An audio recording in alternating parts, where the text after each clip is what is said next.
It's Monday morning. Good morning. This is the Morning Buzz. Thanks so much for tuning in. I so do appreciate it. Snow. Say it didn't snow. I guess we're supposed to be getting some snow tonight. I'll be providing your forecast here coming up in just a couple of minutes.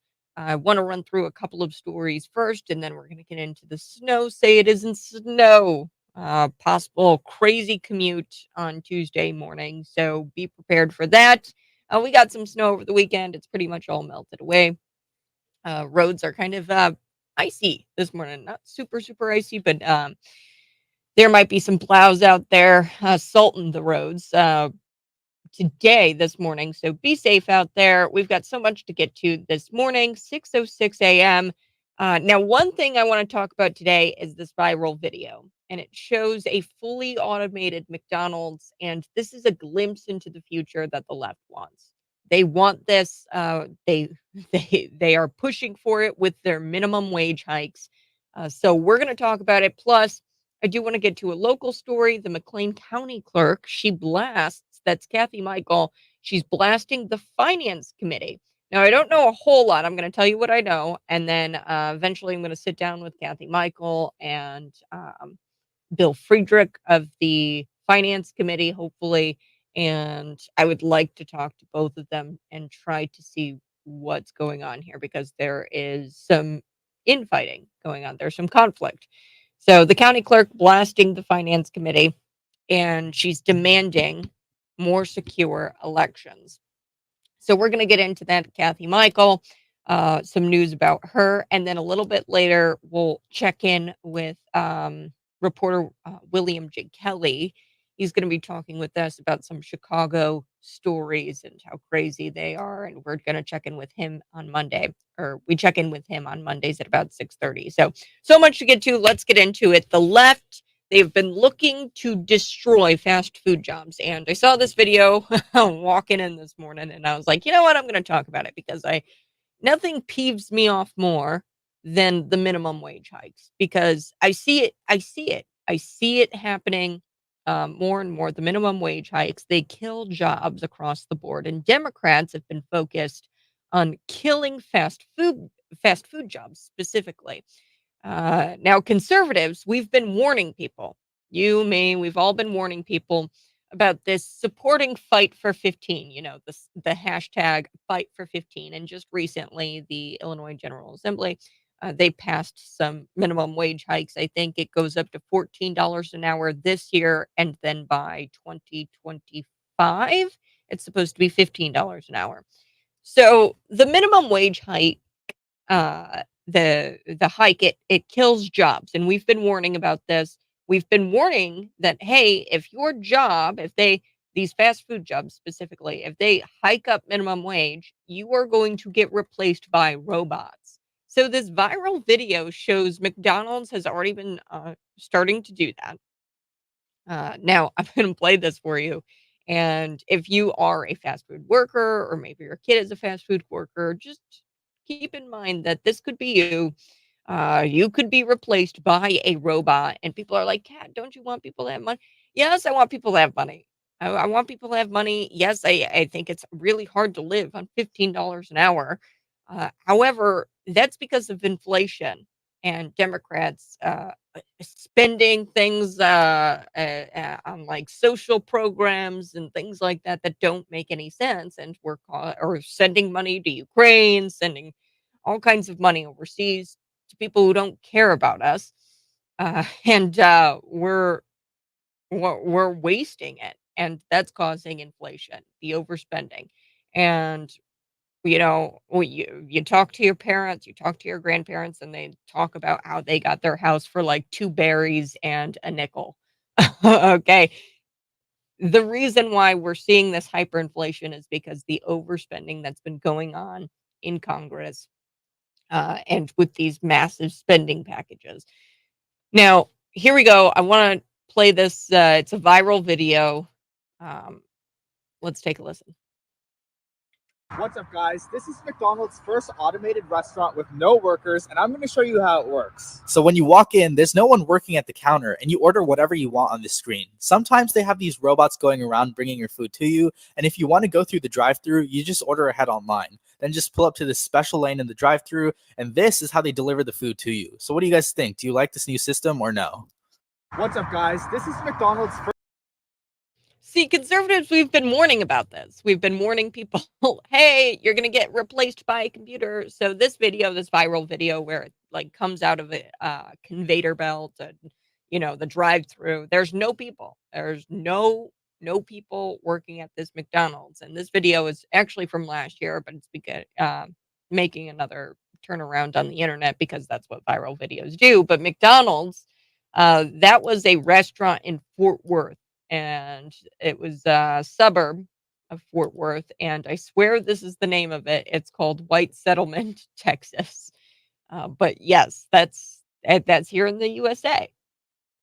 That McDonald's that is employeeless. So everything is automated. You get that. You go into Walmart. It's impossible to find an employee right now. All the Walmart employees are essentially overseers of an automated system. You don't have to talk to a single human if you go to the store, if you go to this McDonald's. More importantly, McDonald's doesn't have to be forced by the government to pay anyone more than the market dictates. The closest thing you get to resembling contact with another life form is this robot bringing you food in this suburb of Fort Worth in Texas. It's unclear if the robot, has like this, attitude of a snot-nosed teenager or a middle-aged woman who has completely given up on life. For authenticity, I think that they should program the robots like that. No, I'm just kidding. But yeah, it's unclear if the robot was programmed with, a snot-nosed teenager personality, but it's fascinating. The writing was on the wall about the Fight for 15, hashtag Fight for 15, raising the minimum wage for 15, 8 years ago. 8 years ago. And while this video I just shared with you was released in February of 2023, in September of 2023, California actually passed a law increasing minimum wage to $20 an hour only for fast food workers. I don't know what it is about the left, but they are attacking fast food workers, and the draconian new law will cause an enormous financial losses, and it's going to cost each restaurant in the state about $250,000 annually. That's what this new law in California does, and I've talked about this law, but also Pizza Huts in California. They were forced to lay off thousands of workers because of it. Okay, and remember, kids, if you're listening this morning to the Morning Buzz, Kat Peterson, remember, kids, this is some advice. The true minimum wage is $0 an hour. That is the least amount. That's the true minimum wage. Not to be outdone, but in December of 2023, we should also talk about Bernie Sanders and how he's proposed now a national minimum wage hike. The good news is that this isn't exclusive to people who work in fast food, so it's not going after fast food workers specifically. It's just going after all workers. The bad news is here that the Congressional Budget Office, they estimate that his bill, Bernie Sanders' bill, a national minimum wage hike, this would kill 700,000 jobs. 700,000 jobs if we hike up this minimum wage. So if you work at a job where you could be replaced by a computer, you might want to stop supporting the people who push policies that make it easier for people to replace you. I'm just saying. Okay. I thought about this a lot over the weekend. I do some shopping over the weekend. I go grocery shopping over the weekend. That's when I have time. And every time I go into the grocery store, there's nobody there. It's all automated, and it's just a matter of time until you walk into a Walmart and there's quite literally nobody there. Nobody that greets you. There's going to be robot greeters. There's going to be robot customer service. So I thought it was interesting. And I walked in this morning and I caught a glimpse of this future that the left wants. And I saw it through this viral video of this McDonald's in Fort Worth, this Fort Worth suburb in Texas. And it's just scary. I do want to shift gears. Let's talk about this local story quickly. and then I'm going to take a break, come back. We've got so much to get to this morning. I mean, one thing that I would want to get to is this journalismer from the New York Times. They're saying that Taylor Swift is secretly queer. I mean, this is pretty funny stuff because this is where woke politics kind of like collide with each other. So we've got Taylor Swift. They think that she's secretly queer. Woke politics colliding. Taylor Swift fans call New York Times sexist for this op-ed that they published claiming that the singer is actually secretly queer. She's like bisexual or something. So I just think it's funny because woke politics are colliding, and it's fun. Now there was also this guy who murdered 2 people and fed them to pigs. Yes, I don't know if you heard this story, but I don't know why it's not dominating the news cycle. But this guy, he fed 2 people to pigs. He killed them, fed them to his pigs, and then guess what? This guy claims all of a sudden that he's a woman and he's been transferred to a woman's prison. So we're going to talk about that. An NBC reporter freaks out after she tries to throw race baiting questions at Vivek Ramaswamy. I don't understand how you can call Vivek Ramaswamy a white supremacist. He's a brown man. So we've got all of that to talk about here this morning. I do have to take a break. I didn't get to this county clerk story, but I will get to the county clerk story. McLean County Clerk, that's Kathy Michael, she held a press conference on Friday. Now, I didn't attend the press conference. I got a summary of what happened at the press conference, but Kathy Michael, she addressed the lack of communication and support from the Finance Committee regarding this budget amendment. Now, I'm sure the Finance Committee has good reasons as to why. I don't know those reasons right now. They did not hear this budget amendment, but you're going to want to stick around to hear what that budget amendment is. And what happened kind of at the press conference, what Kathy Michael's upset about, uh, and what the Finance Committee kind of did. So I'm back next on the Morning Buzz. Find me on YouTube, Facebook, Twitter, and Rumble. Subscribe to my YouTube channel. That's Kat Peterson 929.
Good morning. Hey, if you're watching, go ahead and smash the like button. We're back in just a couple of minutes. I'm going to run through this local story, and then you won't believe it. The three kids. We're going to talk about three kids, or well, teens.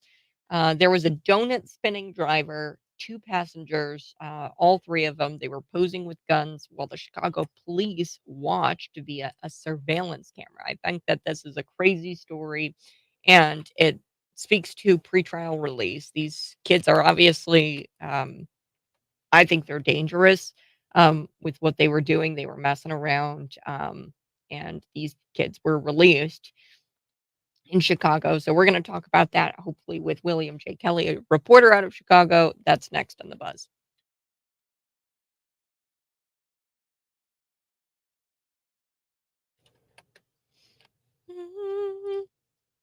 McLean County Clerk Kathy Michael, she's blasting the Finance Committee and she's demanding secure elections. Good morning. This is the Morning Buzz. You can always text me at 309-451-9299.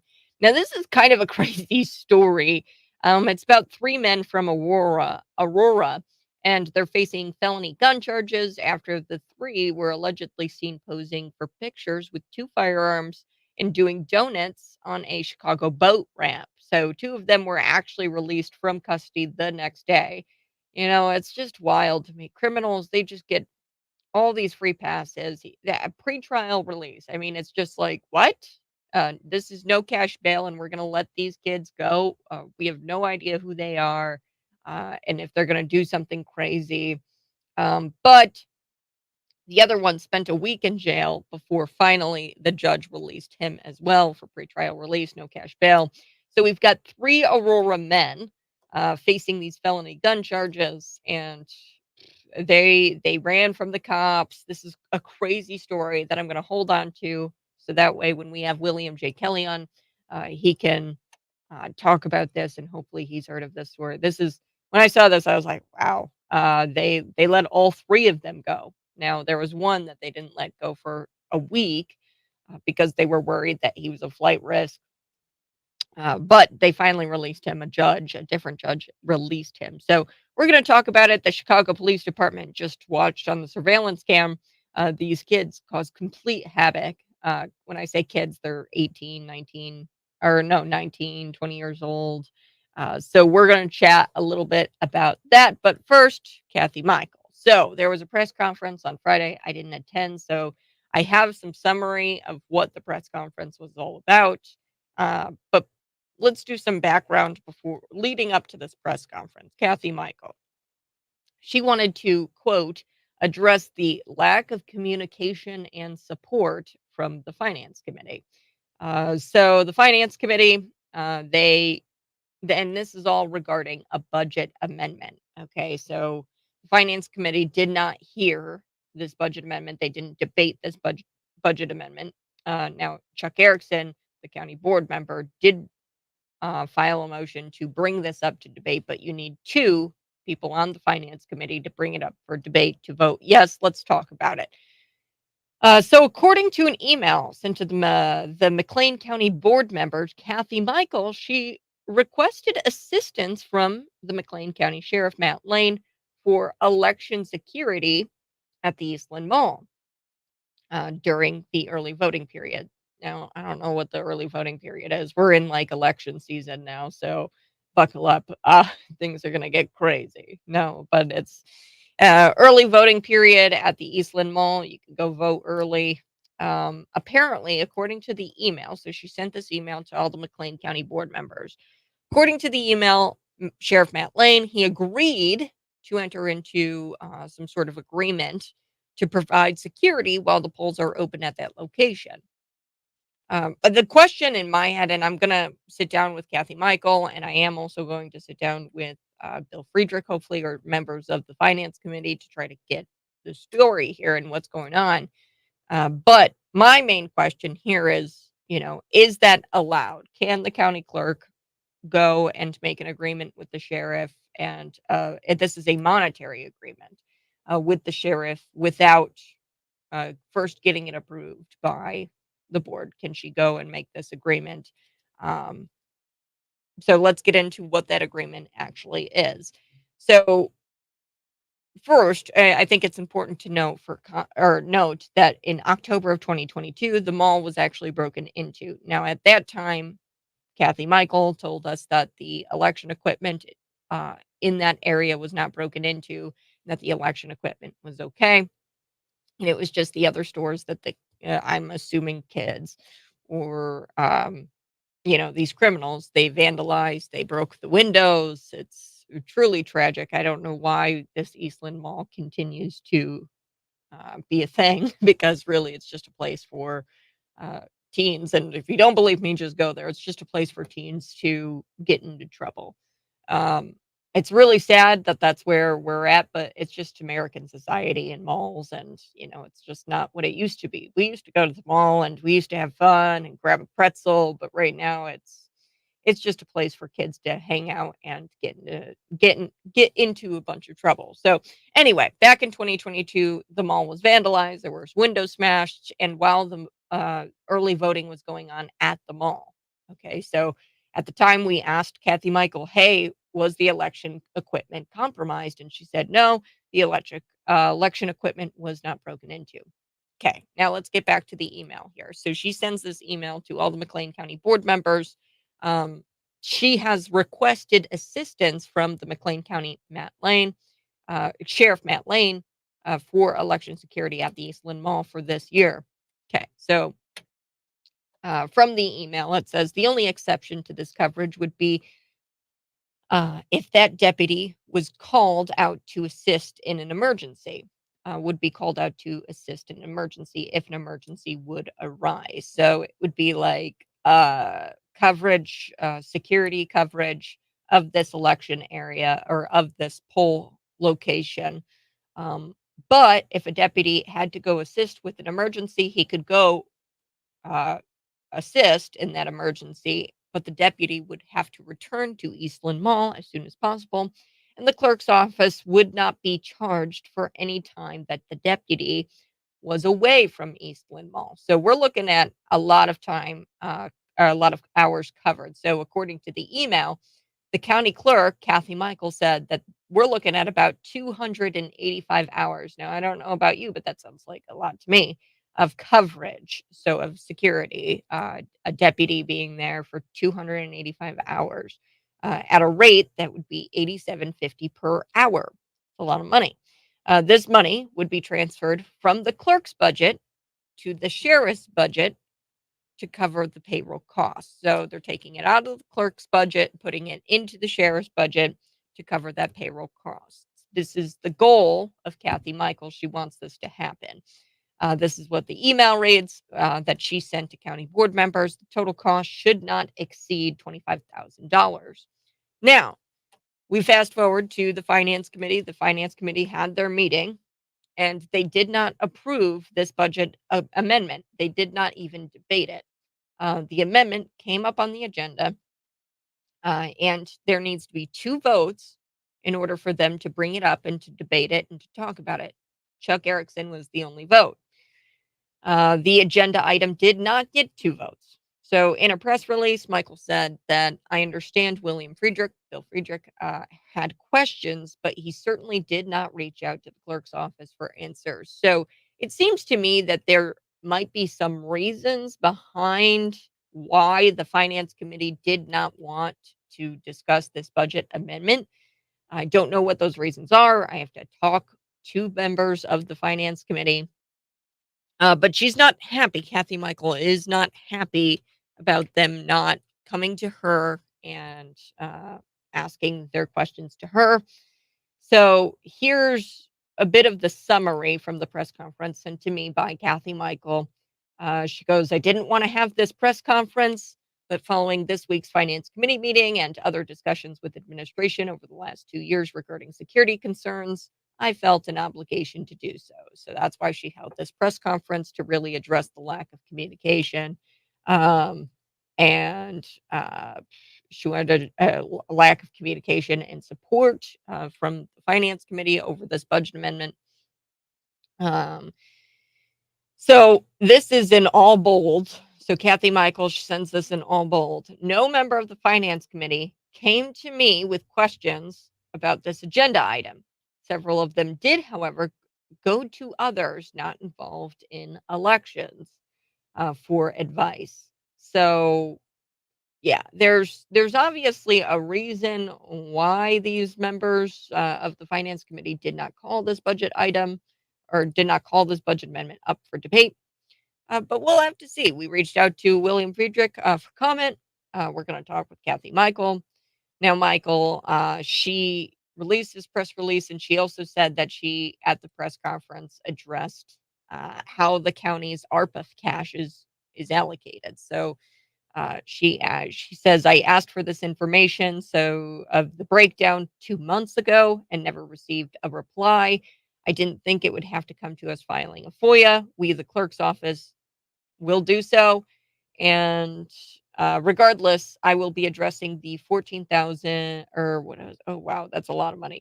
14 million received, over 14 million received by the county, and why 25,000 of it can't be designated for election security. So she wants money dedicated to the election security and making sure that the Eastland Mall doesn't get broken into.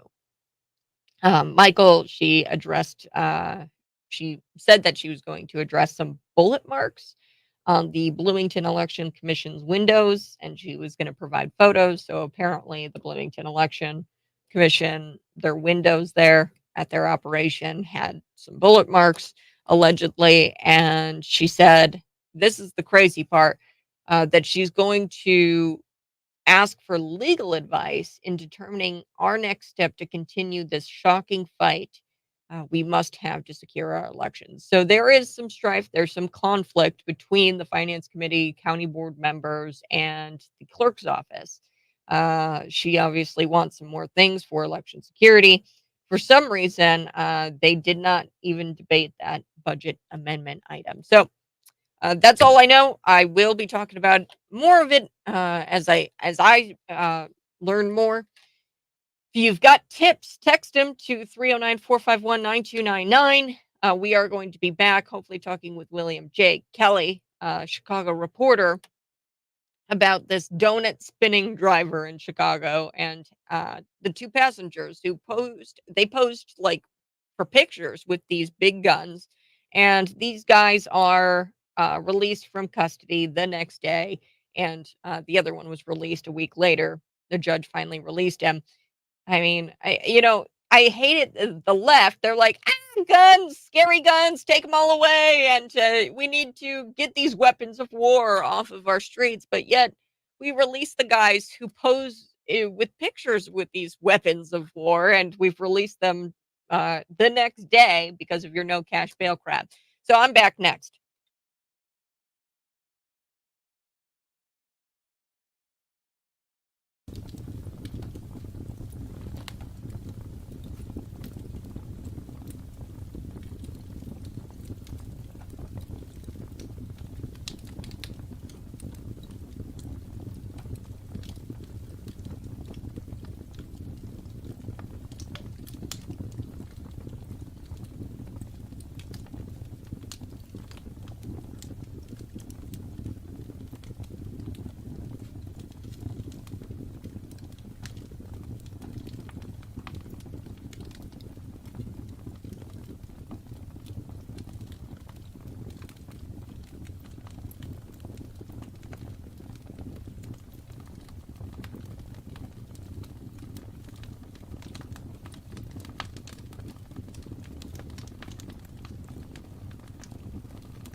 Good morning, friends. Hey, thanks so much for tuning in. I so do appreciate it. If you're watching, go ahead and smash the like button. We're back in just a couple of minutes. We will be talking about the woke politics colliding. Taylor Swift fans are calling New York Times sexist.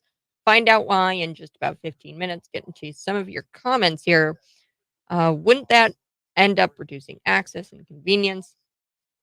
I'd rather arm the employees. I'm not sure why the county police don't secure that building. They work at they work the courthouse. Good morning. Thank you so much. Yes, we're gonna get to all of these here coming up in just a second. I gotta come back for the radio friends. This is the morning buzz.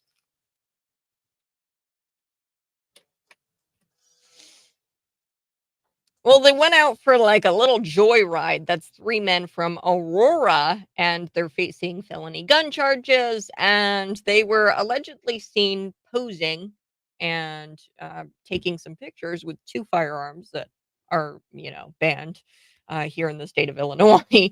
But they were doing some donuts on this Chicago boat ramp.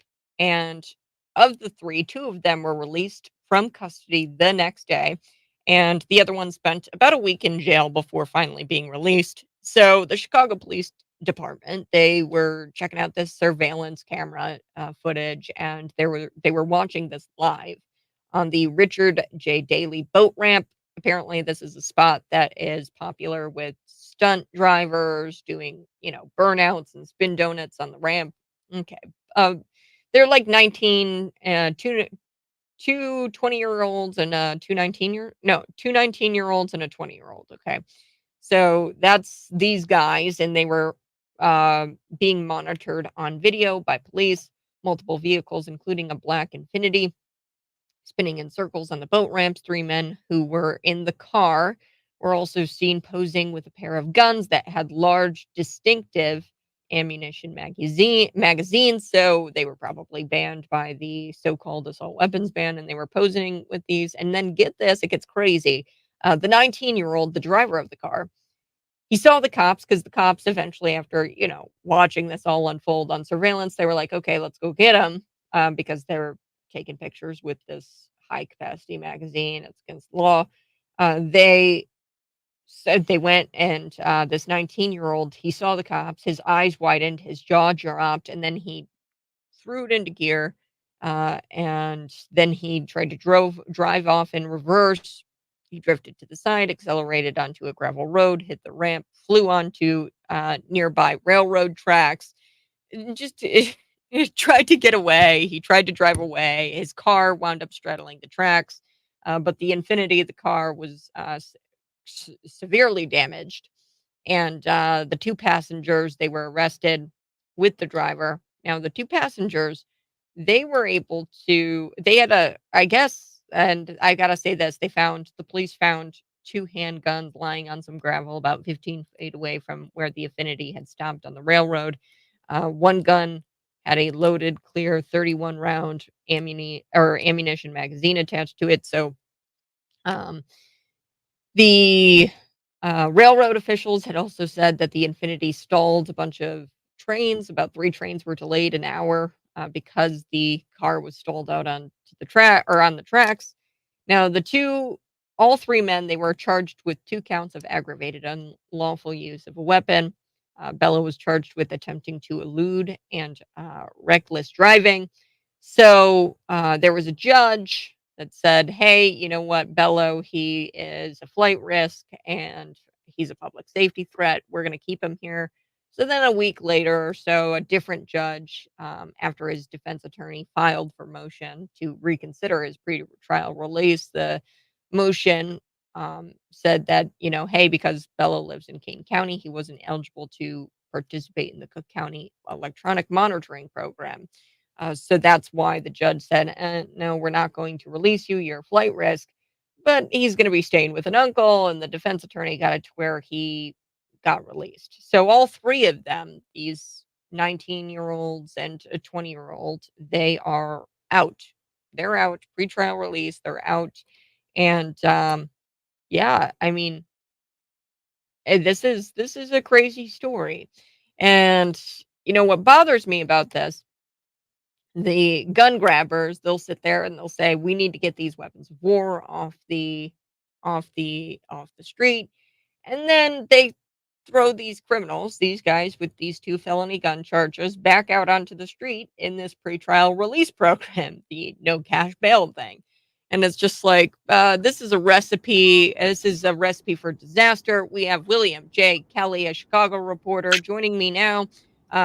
He's a award-winning reporter. And William, I got to get your take on this story. I mean, this kind of stuff happens a lot, and I get it. People are like, "Oh, All Kat, day, they're just joyriding. They're just all day, joyriding." all day, every day. I woke up this morning. A police officer was shot in the Gold Coast this morning. I woke up to helicopters. I don't need an alarm clock. I hear the helicopters, and I know that a police officer has been shot. There's the shootings are up. Obviously, armed robbery is up. The criminals have guns, and they're repeat offenders. They're back out on the street with a new gun. Sadly, Pritzker's response to crime is to disarm the law-abiding gun owners.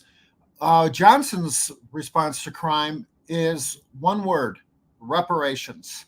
He says that if we pay the violent criminals the reparations that for slavery, then they will stop committing these armed robberies, which I think, is oddly an admission of racism, that somehow the white victims of these crimes are being targeted because of their race. Yeah, well, and I can't believe that we have these 3 guys, and they're all Hispanic. I mean, the Adrian Hernandez, Ronald Benitez, and Bello, they're all Hispanic men, or they appear to be Hispanic But men. Pritzker has a solution for that too, by the way. Pritzker has a new law that just went into effect January 1st to allow non-citizens, migrants, to become police officers. So he believes that the way to prevent these, to prevent non-citizens, migrants from becoming lawbreakers is to simply give them a legal gun badge and arrest powers over American citizens.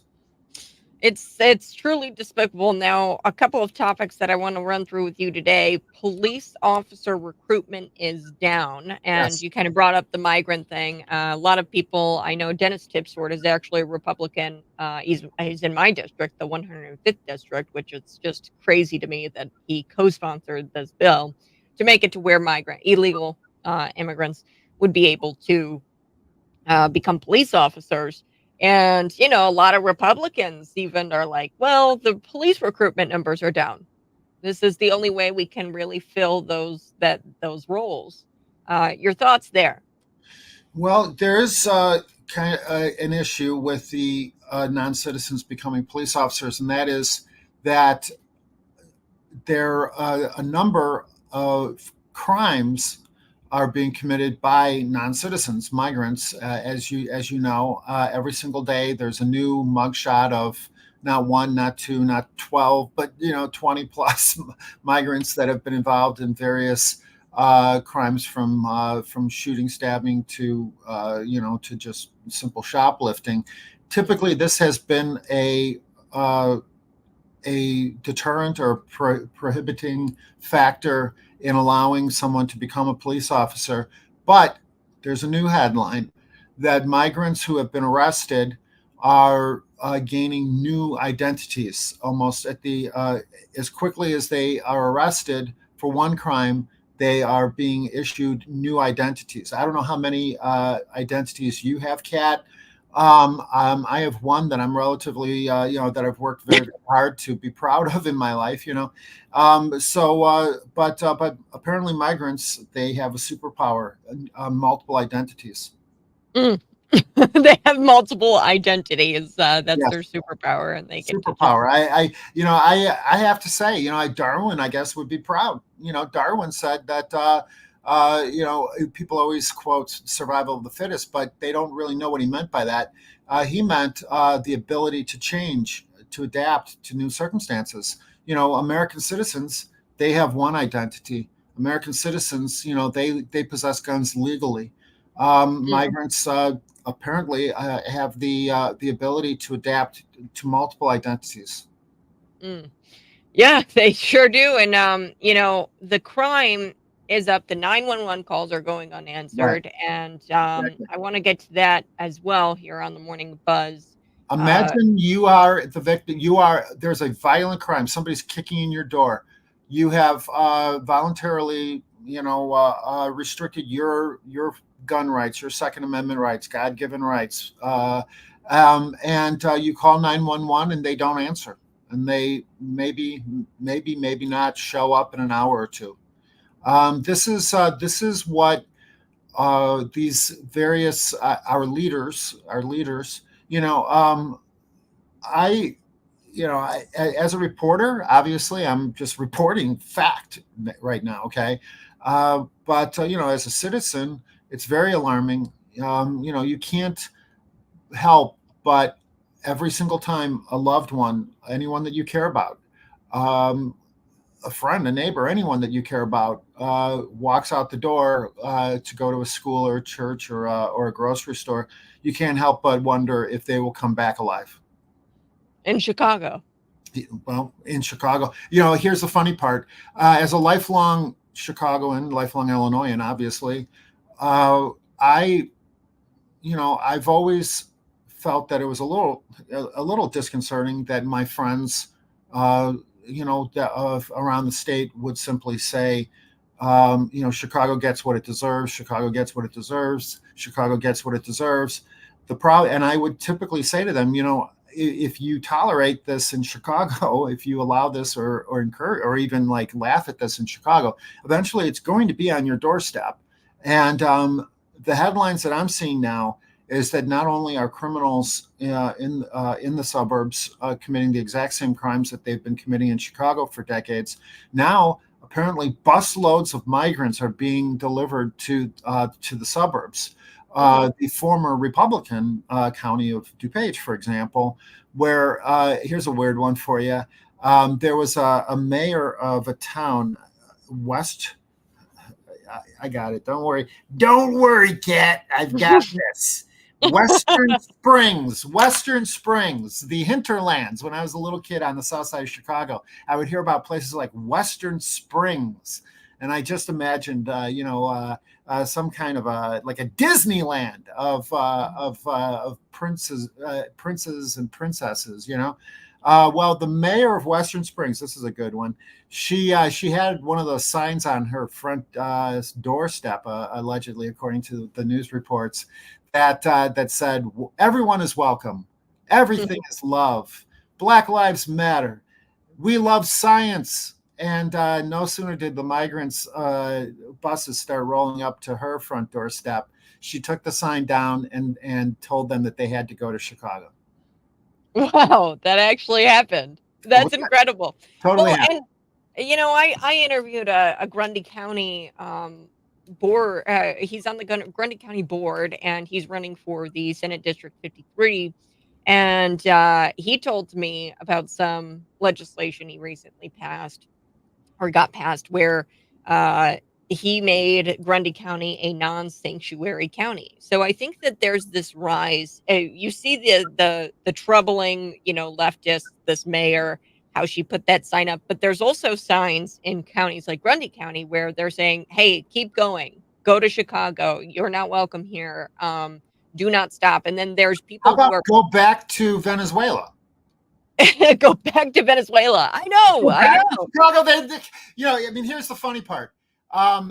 And this is what really bothers me about some of my colleagues in the media, the corrupt Chicago media is what I like to call them. They constantly print headlines: Chicago man stabs on the CTA, or Chicago man shoplifts, or Chicago man. Look, I was born and raised in Chicago. Okay, I take offense if sleeping on a police station floor in Chicago does not make you Chicago men. Okay, that Mm, makes you Venezuelan man who does not belong in Chicago. That's what that makes you. Okay. yeah. So I don't know. What do I know? Yeah, exactly. What do No, I you're know, so Pat? right. But I think there's this creativity that's going on. You're starting to see hotels issue fines of up to $1,000 if you stay over 30 days. There's these creative pieces of legislation being implemented by these people in the suburbs because now they're screwed. So just like you said, people are like, "Oh, Chicago gets what it deserves." Well, it's on your doorstep, and you better hope that you've got good people in office that have these creative ordinances or creative pieces of legislation that keep these people from being in your house. I mean, I Right. think that we're not too far from, you know, uh, the migrants needing to. I think they're actually doing that in places like New York City, where you Yeah. have to give up a bedroom in your house. Uh, Germany. I read a report that German towns are forcing migrants on little old ladies that live alone. What? This is not what people do. This is not what leaders do that actually care about their citizens. There are countries, Israel would be a prime example of this, that actually arm their citizens and require them to take firearms training, not take their guns away. I mean, it's countries that care about their citizens want the law-abiding citizens to be armed. They want their law-abiding citizen, and they want to keep violent criminals, repeat offenders away from violent citizens. When I wake up every morning to sirens, I know that I'm not living in a city that has a leader that cares about citizens. Cat. I actually hear in your audio right now some sirens going off. So when you say waking up to sirens every morning, Yeah. yeah, that's accurate.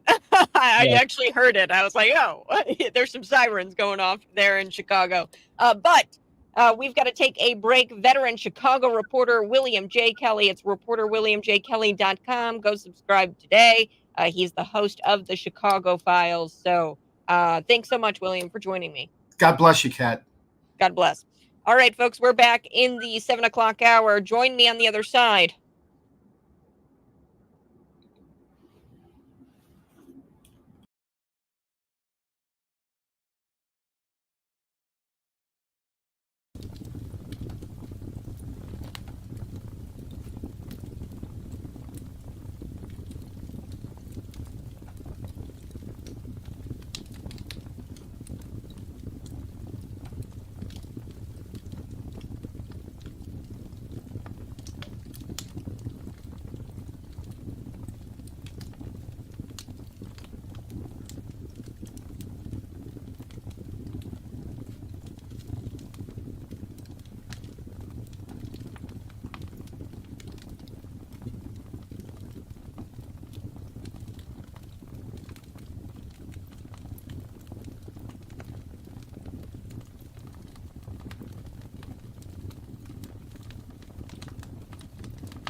Good morning, folks. Thanks so much for tuning in. I so do appreciate it. We're going to be back here in just a couple of minutes talking about a journalismer from the New York Times claiming that the singer Taylor Swift is secretly queer. Yes, Swifties, as you might imagine, they are melting down. They won't calm down about this. And I love it. It's when woke politics collide.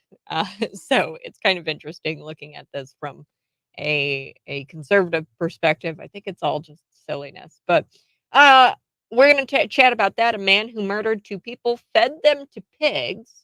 Okay, he murdered two people, fed them to his pigs on a farm, and I believe this was in Oregon. Yes, Oregon. And he has now been sent to a women's prison. Yes, you guessed it, because he wants to live his truth. So all of that and more ahead on the Morning Buzz. Smash the like button if you're watching. Smash that like button and subscribe to my YouTube channel today.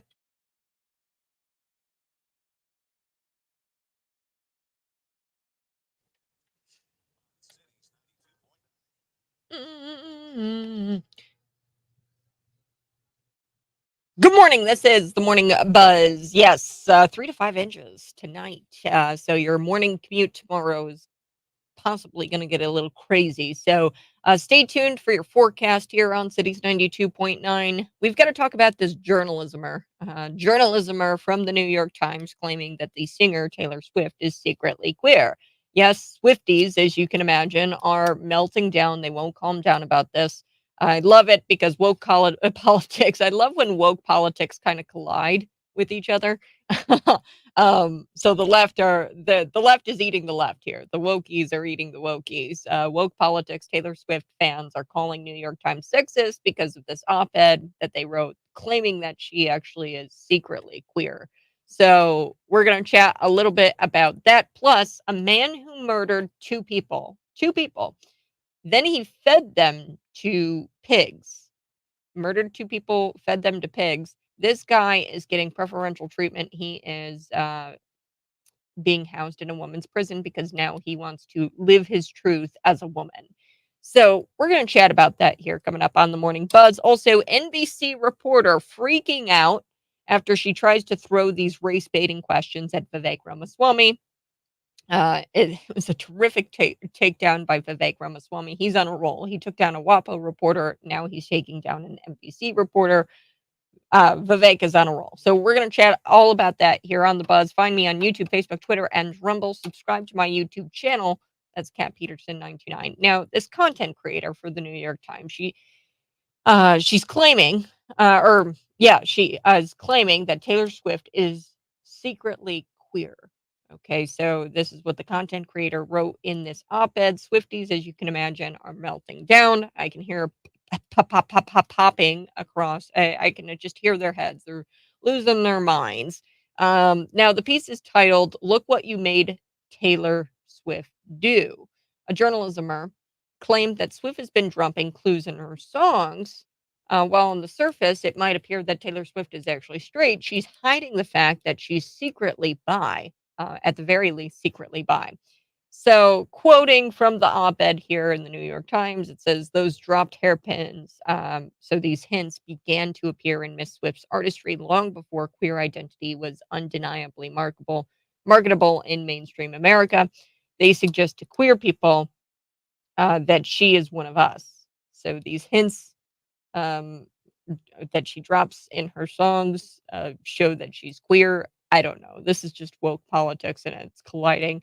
Swifties are now canceling their New York Times subscriptions. Wait a second. I thought queer was saying you're queer is a great thing. The New York Times, they're pointing this out about Taylor. No, apparently the Swifties are calling the outlet sexist and grossly inappropriate because they would never say this about a guy, a dude. So yes, others are claiming Swift popularity has left a Taylor-shaped hole in people's ethics. So her popularity is so huge.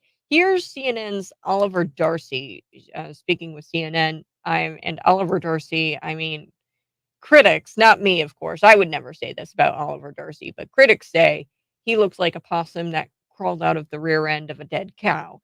I would never say that. No. Uh, but here's Oliver Darcy on CNN. I'm going to play the clip here. about how Taylor Swift is secretly queer. And because this op-ed was published by the New York Times, the Swifties are outraged because they're saying that they would have never published that about a man. Here we go. Speculates that Taylor Swift may be a closeted queer person.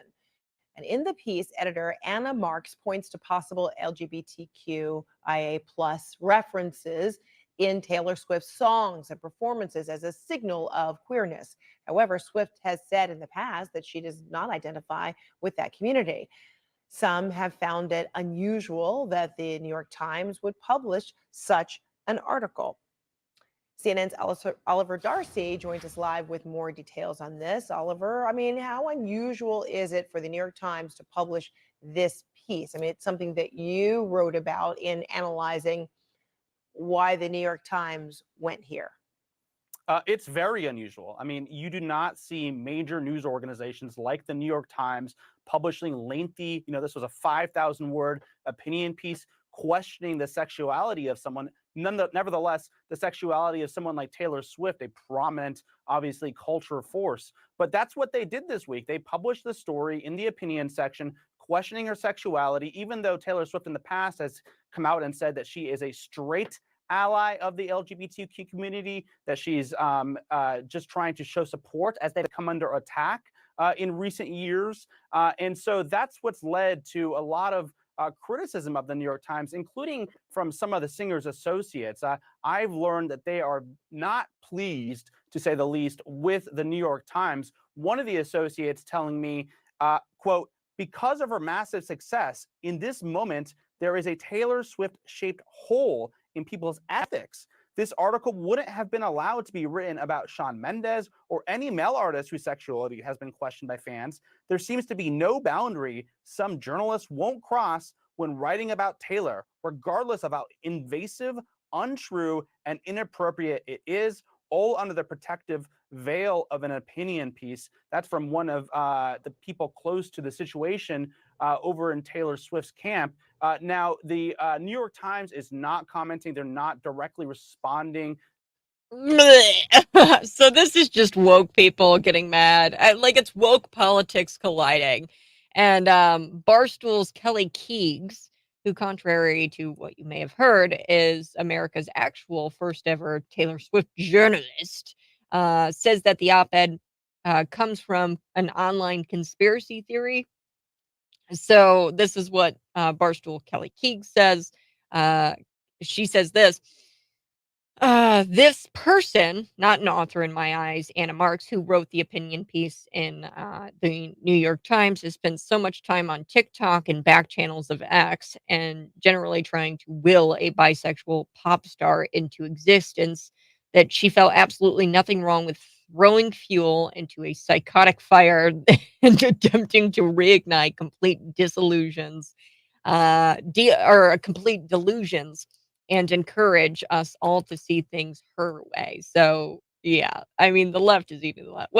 What New York Times did is equivalent to me writing an article about Taylor saying that she's secretly a Donald Trump supporter based on, trolling Trump supporters that did say that she was a supporter back in 2016. Okay, if I wrote an article saying, "Oh, she's secretly a Trump supporter," and here's all the trolling Trump supporters that said this back in 2016, that she was actually a Trump supporter, and the left claiming that she might have been because she didn't come out and say that she isn't a Trump supporter who does think she should be, and who thinks that she should be keeping her political opinions to herself anyway.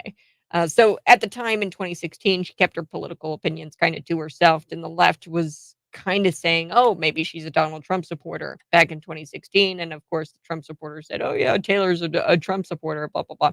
But anyway, if I wrote an article saying that she's secretly a Trump supporter based off of like some trolls on Twitter or TikTokers that say that she's a Trump supporter, that's essentially what I mean, that would be deemed nonsense. If I came out and wrote an article about Taylor Swift being a Trump supporter, that would be deemed nonsense. But because this author in this topic that she wrote about in the New York Times checks off multiple boxes on the left's preferred marginalized class bingo card. It gets published in the New York Times, and it's heralded as an opinion piece in the New York Times. And it's, if I were to write something like that, it would be deemed nonsense. That she was a Trump supporter and, had vague, reasons for saying that she was a Trump supporter, it would be deemed nonsense. But because this checks off multiple boxes that she's secretly queer and, it gets published in the New York Times and people actually give it validity. Swift has since overcorrected from 2016. She's claimed things like rights are being stripped away from basically everyone who's straight, cisgender male.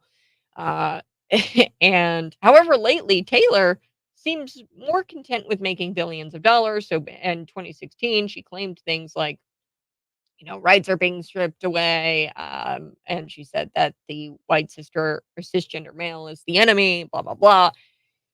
Now she kind of seems content with making billions of dollars. And, that is when she's not trying to destroy the planet by dating Travis Kelce. Or letting rain or chaos reign in the Middle East because she's not posting something on Instagram about a ceasefire. She's not calling for a ceasefire, Taylor Swift.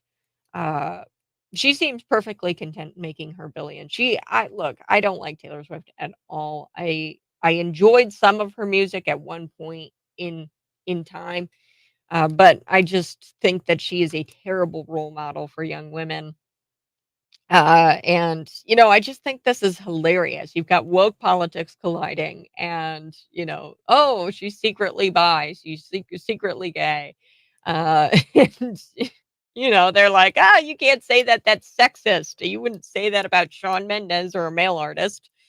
So yeah, I do have to shift gears. I do want to talk about this guy. He is convicted of killing two men, and get this, he fed these two men whom he killed to pigs. Now this guy who killed these two men, fed them to pigs, is going to a women's prison. Why? Because the psychopath wants to live his truth or something like that because he thinks that he's a woman. I'm going to be chatting about that here coming up on the Morning Buzz. Find me on YouTube, Facebook, Twitter, and Rumble. Subscribe to my YouTube channel. I'm back in just a little bit.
Good morning. Hey, thanks so much for tuning in. I so do appreciate it. If you're watching, smash the like button. We are going to be revisiting this story later in the show.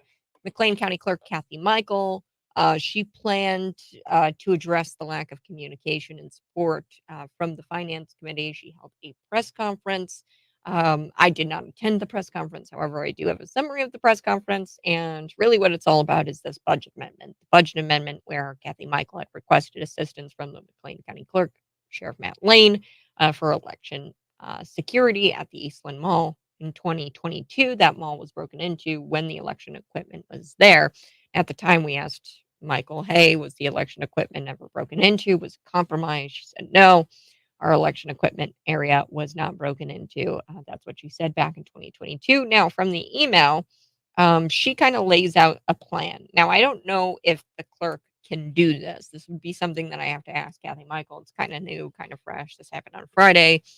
So I got to sit down with Kathy and with somebody from the finance committee, kind of get both sides of the story here. But um, from the email, she kind of worked this all out. So she went down to the very, nitty gritty where this is an agreement, 285 hours of coverage from a deputy that's placed there at that polling location, and the rate would be 87.50 an hour. You do the math.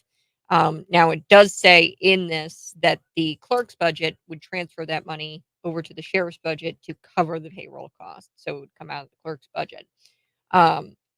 Which, I mean, I would imagine the clerk can do this, being that she's using the clerk's budget. Um, but it's really just amending the budget because they didn't have this planned out in the budget ahead of time. So this is a budget amendment. So yeah, they didn't call it up for debate. And we're going to chat about it here coming up in just a few minutes. But first, I do want to get to the story where this guy killed a couple of people in Oregon, fed them to pigs. Now he's being housed in a female prison. That's next.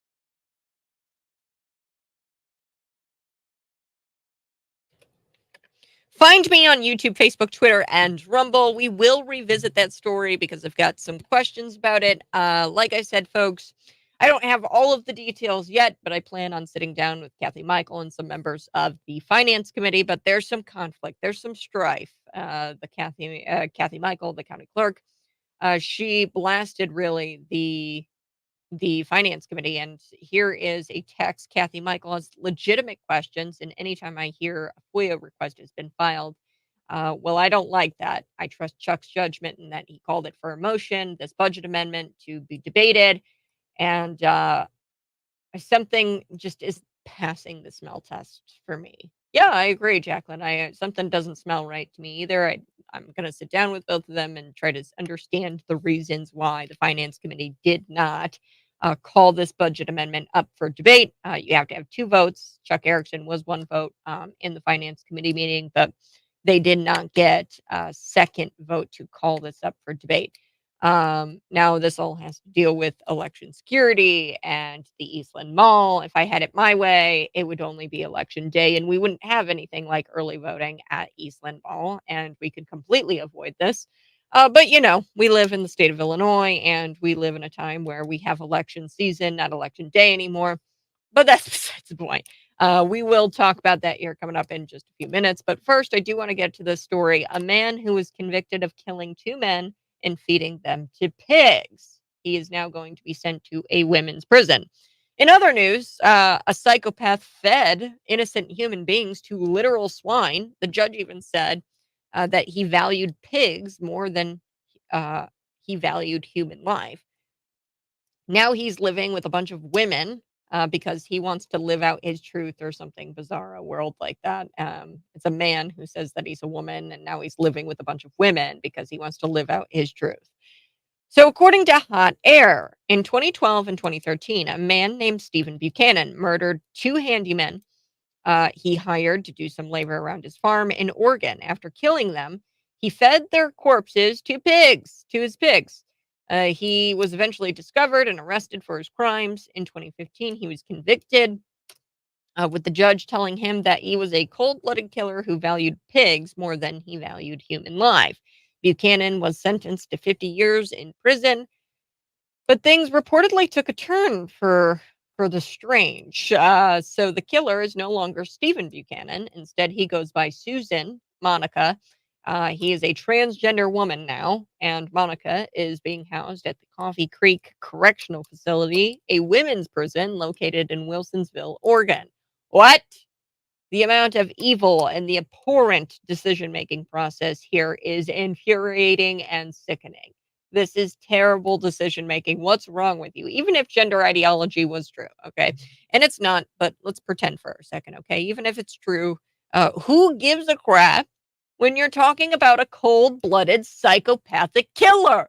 Who cares? Even if being housed in a men's jail causes him distress, why on earth would anybody give a hoot? I don't care if he's got distress because he's not living in his true body with women and being housed with women and not being treated like women. Who cares? We shouldn't. We don't. I don't care. I don't care about the safety of this guy. I care about the safety of the female inmates, whereas the state of Oregon does not. The fact that liberals even care to affirm his identity or to affirm the identity of someone so evil is baffling, and it's really incomprehensible. I don't get it.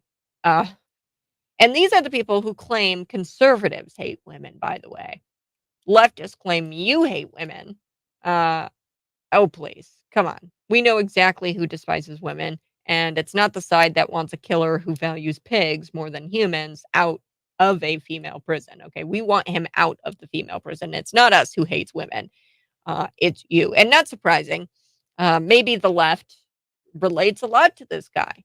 I mean, come on. Maybe it's what they want, that what they want to affirm him, and they want to be politically correct because they've got a lot. They relate to this guy because this guy doesn't care about human life. We know the left doesn't care about babies and about human babies. Why would they value human life over pigs' lives?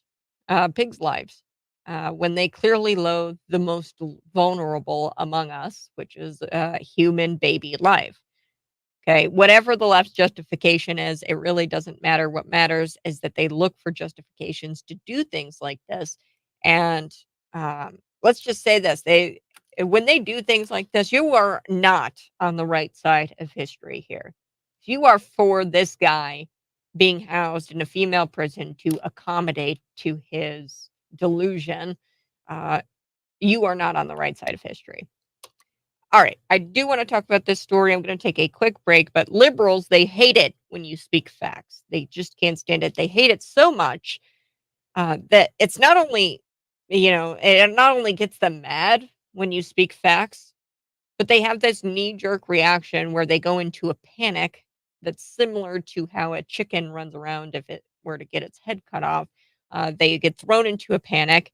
And this is exactly what happened to NBC's Daisha Burns, Daisha Burns. Yeah. She tried to throw some race baiting questions at Vivek Ramaswamy.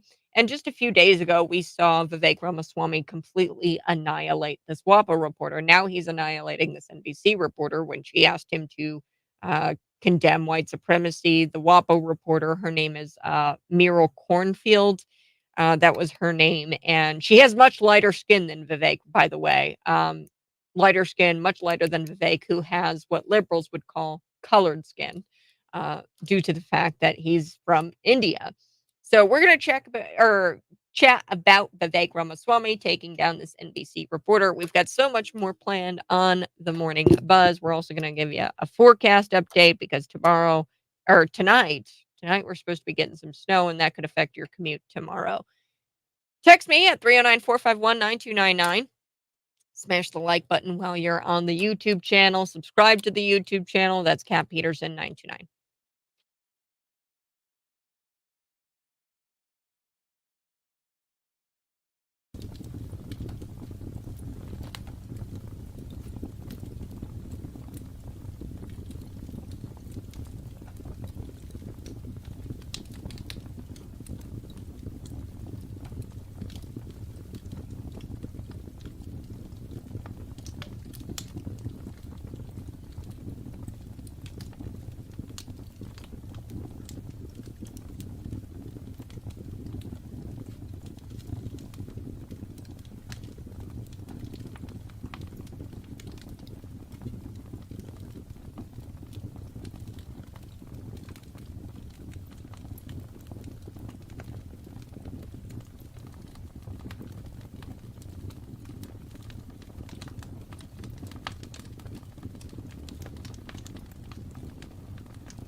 Find me on YouTube, Facebook, Twitter, and Rumble. Good morning. This is the Morning Buzz. Thanks so much for tuning in. We will be getting back to this story. The New York Times claiming that singer Taylor Swift is actually secretly queer. Now, Swifties, as you can imagine, they are not calming down about this. But I think it's so funny because the woke politics are colliding here. Now, Swifties are canceling their New York Times subscriptions. They're canceling the outlet here because they say that the New York Times is sexist and grossly inappropriate because they would have never said this about a guy. They would have never said this about a dude artist. So I'm going to be chatting a little bit about that here coming up in about 15-20 minutes. But first, I do want to get to Vivek Ramaswamy completely taking down this NBC reporter. Now, you guys know that Vivek Ramaswamy, he took down this WAPO reporter, I think, last week, and she tried to ask him this question, and this is always a question asked by liberals. Hey, do you condemn white supremacy? Now, this is race baiting. These are race baiting questions, and Vivek Ramaswamy was not having it with this WAPO reporter, and her name was Muriel Cornfield. That's the WAPO reporter, and she's got much lighter skin than Vivek Ramaswamy. Vivek Ramaswamy has what liberals would call colored skin due to the fact that he's from India. Can an Indian American even be a white supremacist by definition? Well, no one cares except Daesh Burns, who had a meltdown on camera because Vivek Ramaswamy shut her down and shuttered her woke, fictitious reality. Let's take a listen to how that sounded here on the Morning Buzz. Here we go. You called white supremacy a myth. When someone asked you about Dylan Roof, you said you didn't know who that is. Have you looked up what happened in 2015? Yeah, look, I said this last night. Invidious racial discrimination is wrong no matter how it happens. But if a Washington Post reporter is asking me almost like a catechism, whatever question I said, I'm against invidious racial discrimination, whatever form it takes, but says, do you denounce white supremacy?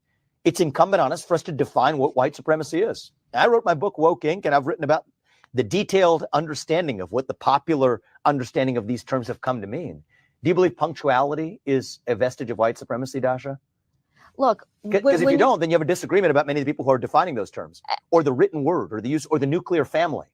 These aren't my words. These are the words of intellectual proponents from Ibram Kendi to the Ayanna Presleys to BLM that have said these are vestiges of white supremacy. So Mr. we Ramaswamy, can't have it both ways. What you do, though. We have to have You an honest discussion. Straw man arguments. Last night you brought up Jussie Smollett as the best Jussie example Smollett of white was the supremacy. hottest thing in news in the back of a fake actual attack on him that we have to contend with. And yet you have examples like the Buffalo shooter in New York just in 2022. You have other examples. But you are also cherry picking when you bring up Jussie Smollett. I'll look at all of the statistics. More black on black crime. If you really care about actual crime against black Americans, let's get to the root causes of it in the inner cities of this country. The Anti-Defamation League tracked a 38% increase in white supremacist propaganda last year. Who's tracking that? The Anti-Defamation League. Yeah, the ADL, I don't think is a particularly credible source so when they have cherry-picked information. So who are we supposed to look to when we're talking about I would suggest look at there's a table, 2x2 table, federal law enforcement data, which you could say what you do. Maybe we shouldn't believe that either.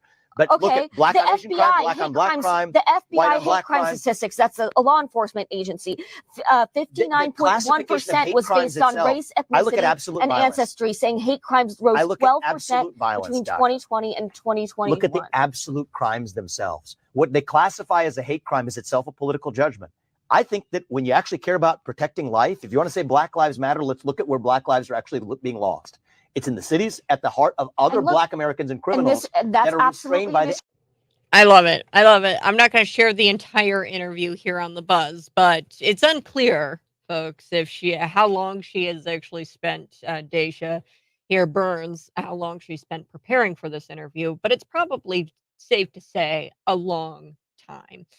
So she sits down, she goes, let's talk about white supremacy. What happened last night for a moment? Because you were talking with reporters last night and you called white supremacy a myth. And Vivek Ramaswamy, it's as clear as day. I mean, he said racial discrimination is wrong no matter how it happens. But the Washington Post reporter was asking me almost like a catechism. Whatever question I said, I'm against racial and discrimination, whatever form it takes, but says, do you denounce white supremacy? It's incumbent on us to define what white supremacy is. So Vivek Ramaswamy, I mean, it's unclear if this Desh Burns, he brought up, punctuality is a vestige of white supremacy. That's what the left will say. They say the nuclear family, having 2 children, is a vestige of white supremacy. They say drinking coffee is a vestige of white supremacy. Using spices, pepper, salt, that's a vestige of white supremacy. So it is incumbent on us to define what that is. And it's unclear if this Desh Burns NBC content creator, a journalismer, if she actually believes punctuality is a vestige of white supremacy, since she refused to condemn such a statement. And by her logic, that must mean she condones it. Okay, so she must condone the fact that leftism, they believe that punctuality is a vestige of white supremacy. Daisha, she uses the left's favorite defense mechanism. And that's why I pulled this clip today, because they do this all the time. They say, oh, you choose straw man arguments. This is so rich. And I love how they scream, straw man, straw man. This is a straw man argument. Claiming to not care about children after birth because you're pro-life is a straw man. So they'll say to you, if you're pro-life, oh, you don't care about children after birth. That's a straw man argument. Accusing someone of trying to take away women's rights because you're against abortion is a straw man argument. Claiming someone as a white supremacist because they're speaking facts is also a straw man. The funny part about accusing him of using straw man arguments is that she didn't even ask questions to begin with. Vivek just knew where she was going with her race baiting nonsense, since that is what the media does, and it's very predictable that that's where they go. He just was able to serve her script right back to her. He was like, you know what? I'm going to serve the script right back to you.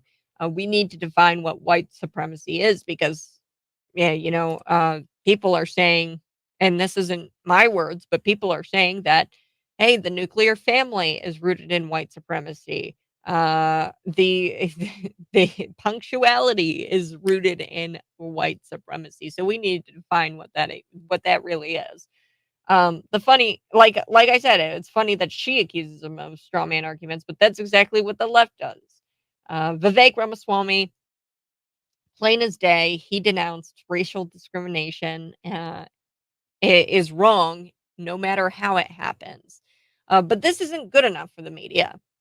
They know he's not a white supremacist. He's not even white. I don't even know by definition, can he be a white supremacist? I don't think so. If he's not white, that makes no sense. But it doesn't matter how many times he says racism is bad, because they're not there to report the facts, which is self-evident to anyone with a fraction of a brain. We know that the media is not there to report the facts. The rest of the interview can be summed up like this: Vivek Ramaswamy is colorblind, and Daisha has a colored worldview. She sees everything through the lens of race, and that is racist. The left is notorious for their psychological projection. This is why Dasha, this NBC reporter, a white person, is constantly calling Vivek Ramaswamy a white supremacist, because she is the one who is so concerned about skin color. She lives for it. Vivek Ramaswamy, he rejects this left-wing narrative that's creating artificial intelligence or artificial division. He is rejecting that, and he says, "Look, punctuality is not a vestige of white supremacy. Drinking coffee is not a vestige of white supremacy. Having 2 children and a white picket fence is not a vestige of white supremacy." This is why they do everything to prevent people from coming together. Um, Americans are not as stupid as the media thinks. But again, they self-project. They think Americans are as dumb as they are, but they're not. We're not as dumb as they are. And hey, I know that I pull these a lot, but I love this stuff for content. I think that it makes great content to see the takedown of these reporters, and I think that politicians need to look at this, and they need to come prepared when a leftist journalist or journalism, or as I like to call them, comes up and asks the stupid question of, "Do you condemn white supremacy?" Well, what is that? Because I'm not going to condemn punctuality. I'm not going to condemn people who drink coffee or people who want 2 kids and a picket fence. What is white supremacy? We have to define it. That's what Vivek Ramaswamy is saying here. Okay, I do have to take a quick break, but we're going to be back and I'm going to revisit this local story, the county clerk blasting the finance committee. She's demanding that the elections stay secure. That's next on The Buzz. Find me on YouTube, Facebook, Twitter, and Rumble.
It's a Monday morning, 7:52 a.m. on the Morning Buzz. Coming up in just a little bit. I sat down with Adam Hoffer. He's the director of excise tax policy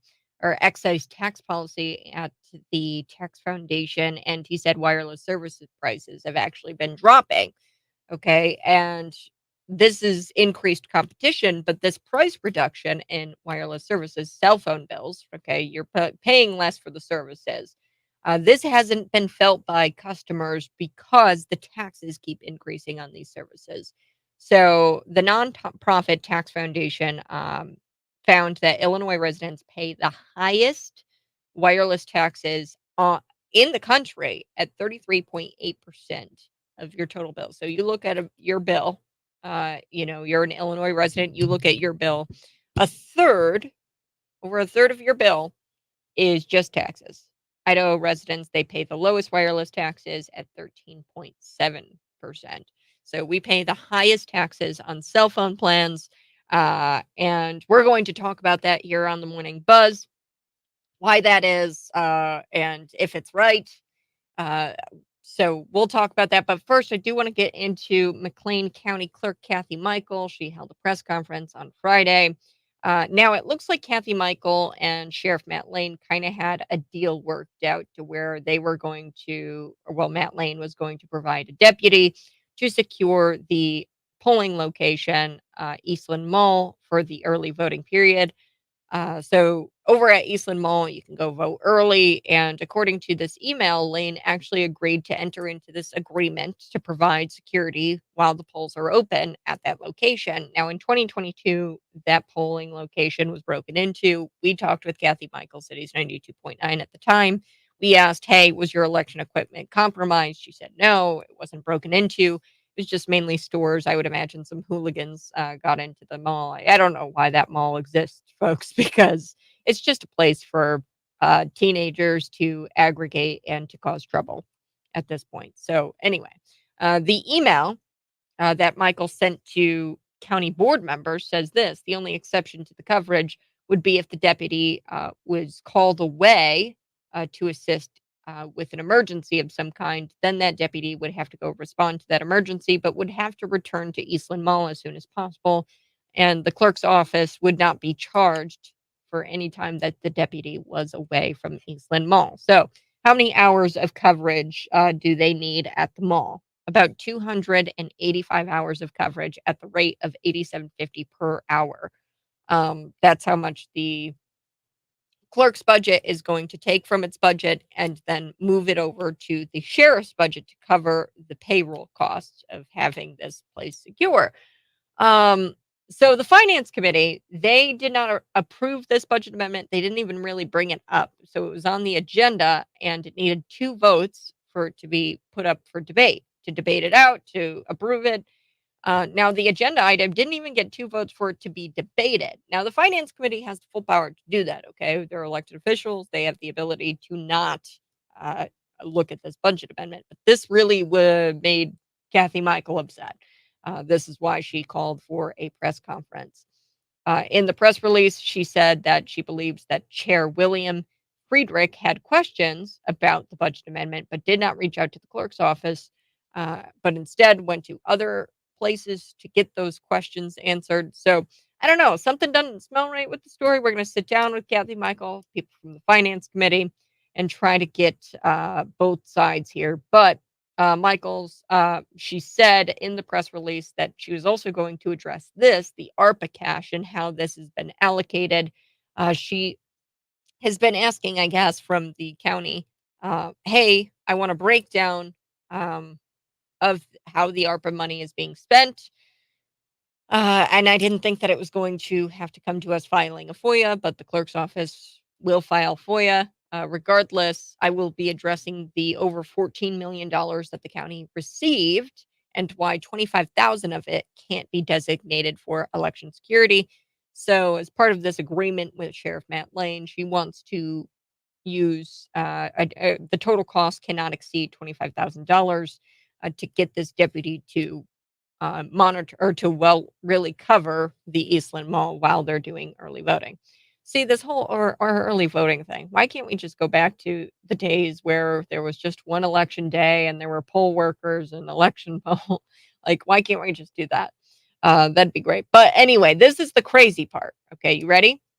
It says here, Michael, she's going to be looking for legal advice in determining the county clerk's office next step in continuing this shocking fight that they have to secure our elections.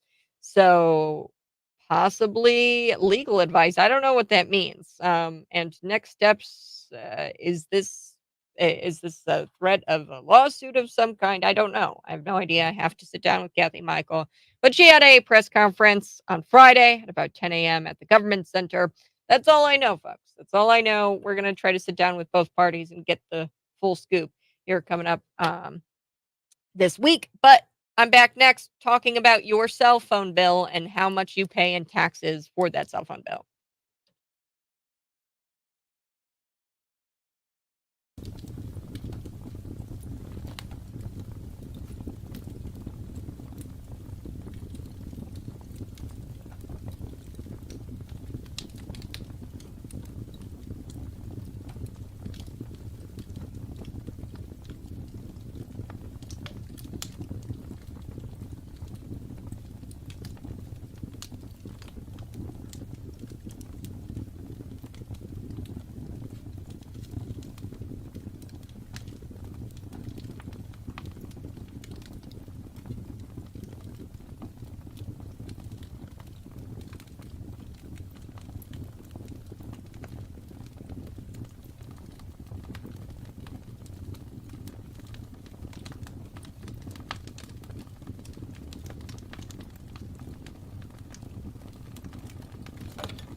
Good morning, friends. Thanks so much for tuning in. I so do appreciate it. We're going to be coming back doing Veterans Corner today because it's Monday.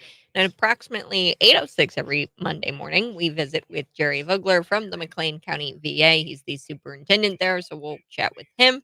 Plus, how much are you paying for taxes when it comes to your phone bill? A third of your bill, if you're an Illinois resident, is probably just in taxes. So I talked with Adam Hoffer.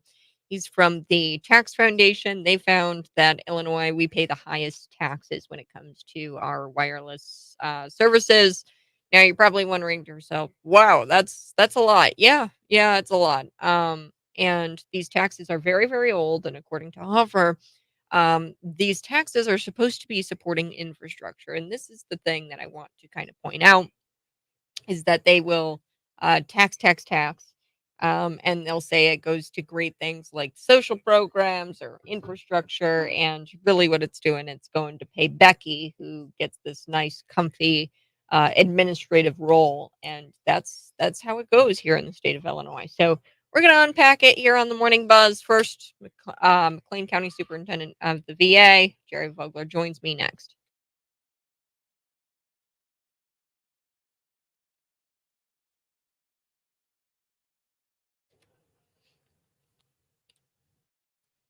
Good morning. This is the Morning Buzz. Thanks so much for tuning in. I wrote a story for Center Square, and it's published. You guys can go read it. I really do think that this is something that is important for you to kind of file under. Hey, this is what I'm going to do this new year is find out what exactly you're paying for when it comes to your cell phone bill. So every year, I kind of do a reevaluation of my budget, and I'm like, okay, I don't really use this gym membership. I'm going to cancel this gym membership, or I don't really use this Amazon membership. I'm going to cancel this. So that's what I kind of do at the beginning of every year. You should be looking at your phone bill because you would be shocked that to find out. I think that a lot of people are shocked to find out that a third of your phone bill, it's not actually for the services that they provide. It's for taxes. So Adam Hoffer, the director of excise tax policy at the Tax Foundation, he was telling me a little bit about how, there's increased competition and this causes a price reduction in services. And there's a lot of phone companies out there who have all these great deals, right? You see it all the time. T-Mobile, Sprint, Verizon, they've got all of these great deals on their phone services. But yet you get your bill and you pay it and you're like, "Oh gosh, it still feels so high." Well, here's the reason why. It's because the taxes on those wireless services have been progressively increasing, and you living in the state of Illinois, you pay the highest taxes on your cell phone plans than any other state. Idaho residents, they pay the lowest at 13.7%. We pay taxes 33.8% of our total bill is just taxes. Okay, so we pay a lot in taxes. Now you're probably wondering to yourself, whoa, whoa, whoa, whoa, that's a lot of taxes. It's important to note that they don't tax the internet. Okay, they can't tax data. So the internet on your phone, they can't tax that part. They only tax the voice services. Taxes themselves have continued to climb gradually, but because tax amount has been growing, growing, growing, and the wireless fees have fallen, so the wireless service, like the actual services, those have fallen. The percentage of your wireless bills that is taxes has been growing, growing, growing over time. So you're paying the same probably for your wireless services, although those services, the fees have fallen. You're still paying a lot of money because a lot of that money is going to taxes. So over a third of Illinois residents uh, of your water bills is just taxes. Okay, the typical American household with 4 phones on a family share plan, uh, paying about $100 per month for taxable wireless services, they pay about $294 a year in just taxes, fees, and government surcharges when it comes to your wireless services. So you pay a lot of money in taxes for your wireless services. Now, this isn't anything new. Um, Taxes are very, very old when it comes to taxing for voice services. Uh, taxes have been said to support infrastructure. So way back when the telephone poles were making, that's what we had to use in order to make phone calls. They would use those taxes and they would support the infrastructure that uh, we had to create in order to make a phone call, i.e., the telephone poles. Now, these services have obviously changed. Okay, you don't need these telephone poles like you used to have. But they're still saying that these taxes support some sort of infrastructure. For example, the new services that have been added, like 911 fees or new additional 988 line that all states are required to provide 988 lines. So look, I don't see how you need it's an odd match, and this is what Adam Hoffer had said. He's the director here of the at the Tax Foundation who did the study where they found that Illinois residents pay the most in taxes for their cell phone bills. He says it's an odd match. I don't know why you have to tax cell phones to fund a 911 call center. And here's my point here, folks. And we should be looking at this bill. It's not out of committee yet, but it's House Bill 2320. And what they're going to do, they're going to use the tax revenue from this gambling. They're going to tax internet gambling, and it's going to be paid to the Department of Human Services for administration of programs to treat problem gambling. They're also using it for the Pension Stabilization Fund and the Education Assistance Fund. So what they do, they tax you in all of these different services. Okay, they tax you on everything, and they use those taxes to support infrastructure, right? But this is infrastructure that we might not need, or we might not want, okay, or might not be the job of the state. So, for example, there's this program where it treats problem gambling. Um, Now they're using this tax to treat problem gambling. It just seems kind of odd. It's like here we have uh, you're taxing internet gambling possibly. It's not law yet here in the state of Illinois, but you're possibly going to tax internet gambling. State lawmakers are working this out.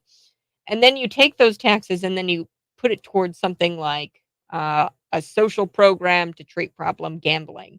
It just is like this vicious cycle. And then who gets paid? It's all of these administrators in those social programs. And it's just, it feels like a racket to me. I don't know. But anyway, make it a point this year. January, look at your phone bill. I encourage you, look at your phone bill. How much are you actually paying in taxes? I think that once you start to look at, hey, what am I paying for? How much taxes am I actually paying to have this wireless service? And is my wireless service provider actually getting the money that I'm paying, or is it the government? Uh, and once you see how much you're paying, I think that that's going to spark something inside of people. And then that can be used to create better policy, and we can actually begin to make a change and make a difference. All right, I do want to bring Jerry Vogler on the line. You're listening to Cities 92.9 Monday mornings. We always visit Jerry from the McLean County VA. There's a Veterans Crisis Line. So a Veterans Administration has offered a Veterans Crisis Line for several years, with the name of the service changing periodically. So Jerry Vogler, tell me a little bit about this crisis line for veterans. Now, the crisis line was developed solely by the VA as a beginning effort to reduce the suicide rate among veterans, which has been and remains much higher than the general population. However, that crisis line being created in a vacuum by the VA and not associated with the national hotline for suicide made it very difficult to have veterans actually use the facility. And the reason is that it was a 10-digit telephone number that you had to call in. Then after you came in, when the voicemail or voice message came on, you would hit 0, and it would take you to a veteran specialist person on a crisis system. Today, they've changed it, and you mentioned it in your early discussion here about 988. That is the National Crisis Hotline. And the nice part about it is they've now melded the VA crisis hotline into the federal system, so that when you dial 988, when it answers, you hit 0 and it takes you to the veterans. So it reduces the amount of memory that you can have, or digging through your billfold or your pocket trying to find that 10-digit number. You can now just do the national hotline 988, hit 0, and you'll be at the veteran specialist. Interesting. Yeah, about 60,000 calls a month go into that line now, and that's just the veterans portion of it. So it is a real good improvement as far as getting people to use it, and it's still separate from the national hotline, which is still cumbersome because it's national and everybody uses it. Yeah. Well, and I think that this is interesting, because I've got this story here, and I wrote the story about the 988. Those services are paid for via taxes that you pay on your cell phone plan now. Right. So we used to support infrastructure like telephone poles, right? And it kind of made sense that, in order to make the calls, we got to go and we got to erect these big telephone poles. Now these are services, these are infrastructure. Like the 988 line is an infrastructure that we use to help veterans. And yeah, I think it's a good thing. I 100%, but I think it's important that people realize how these things are paid for. So that way, when we go back to the drawing table and we talk about, hey, how much are you being taxed every month when it comes to your wireless phone bill? Where is that money going? Is it going towards good things like this veterans hotline, or is it going towards something that you don't really care about? Yeah. Unfortunately, there's a lot of the taxes that are collected, as you mentioned in your story, that don't go anywhere near what it sounds like they would be going toward. For instance, the use tax. If you purchase a vehicle outside Bloomington Normal, you're going to pay a fee called a use tax in the town of Normal or town of Bloomington, whichever you live.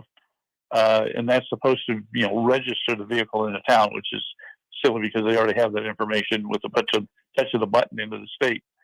But it says right on the letter that they send you with the amount that you've got to pay, which is the difference between the sales tax in Bloomington Normal and the sales tax in Pontiac or El Paso or something like that.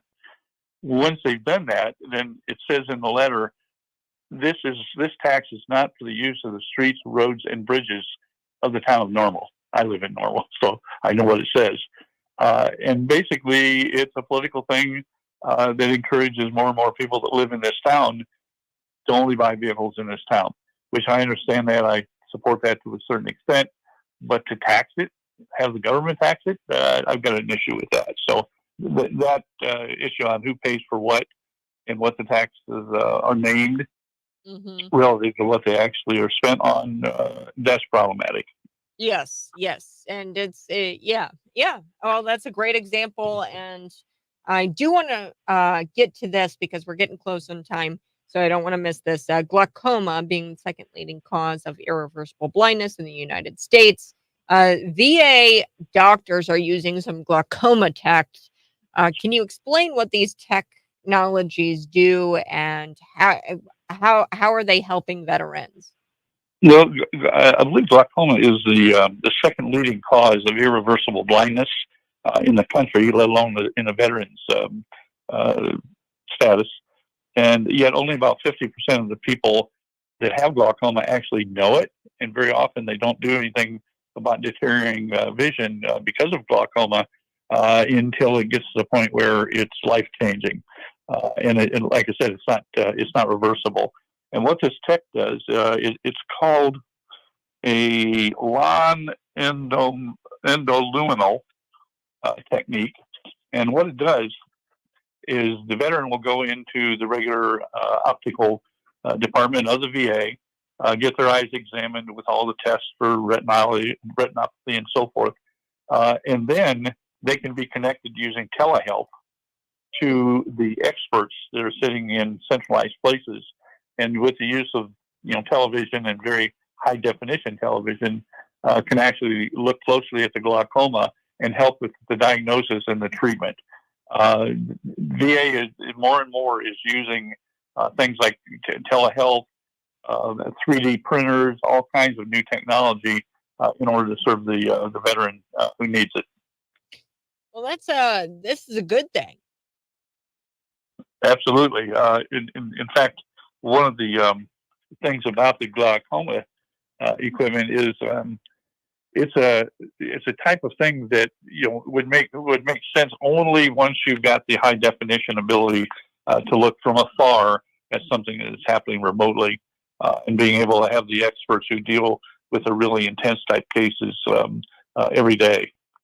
Awesome. And well, one other thing that I wanted to get to today is it just doesn't stop at glaucoma, lung care. So lung cancer in veteran communities, veterans, they've got a 25% higher likelihood of being diagnosed compared to non-veterans, and is the leading cause of cancer-related deaths, claiming the lives of approximately 15 veterans a day. This is lung cancer.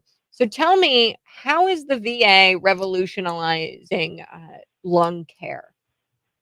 Well, the VA in Texas piloted this program. They've implemented a cutting edge type technology for the early detection and treatment of lung cancer.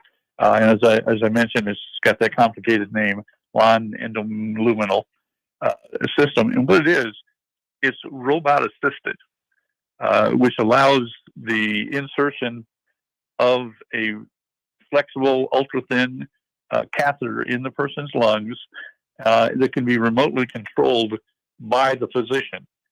And in doing so, it has I believe it's a 180 degree ability to articulate, which means it can look in all the different directions it needs to in order to see things that don't show up on things like CAT scans and MRIs, because solid tumors, generally, the only way that you can see them is if they're pushing normal tissue out of the way. And this facilitates in identifying and eventually biopsying where that exact lung nodule is in the lesion much easier than we've ever been able to do it before. If people want to learn more about that, the LON platform, robotic assisted bronchoscopy, is available online. It's a technology that's in place outside the veterans medical. However, it's being pioneered, as a lot of stuff is, with the VA. Well, and we are getting close to our time, but I want to get to the quote of the day. That is Peter Hitchens. Tell me about the quote of the day for Veterans Corner, Jerry Vogler. When I looked at the whole issue of, well, it started with the TV commercial that two people are walking along and they're talking, and somebody makes a statement about something. They say, well, I don't think that's true. So, well, it has to be true because it's on the internet, which of course is utter nonsense. But a lot of people believe if they read it on the internet, somebody must have vetted it, and therefore it must be true. Unfortunately, we are full of leaders, and I don't just mean in the government, but in a lot of academia and so forth, that seem to like to promote victimhood to facilitate the accomplishment of their goals. And we need to take a long look at the leaders and see not only what they're saying that they're going to do, but also what they actually do when they're in those positions of authority. And I'm calling for I guess for the veterans to stand up again, just like we did when we were younger and we went off to the service, to make sure that the American traditions and so forth are carefully covered. And Peter Hitchens, his quote is this, and I quote, "Is there any point in public debate in a society where hardly anyone has been taught how to think, while millions have been taught what to think?" And I think that's kind of where we're at with social media, mainstream media, and so forth. And we need to turn that around so that people learn how to think through and make logical, rational decisions.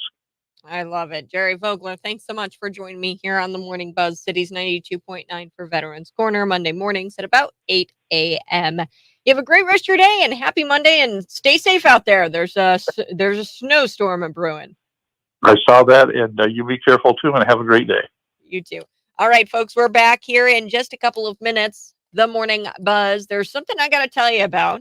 A viral video showing a fully automated McDonald's. This is a glimpse into what the future the left wants. They want this future where they've got these minimum wage hikes, and now we are looking at fully automated McDonald's, Walmarts, all that. They're taking away jobs specifically of fast food workers. So they're killing fast food jobs specifically. Democrats are. I'm going to chat about it here on the Buzz next.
Good morning. Hey, thanks so much for tuning in. I so do appreciate it. If you're watching, smash that like button. We're going to be back talking a little bit about Taylor Swift. Taylor Swift, is she secretly bi?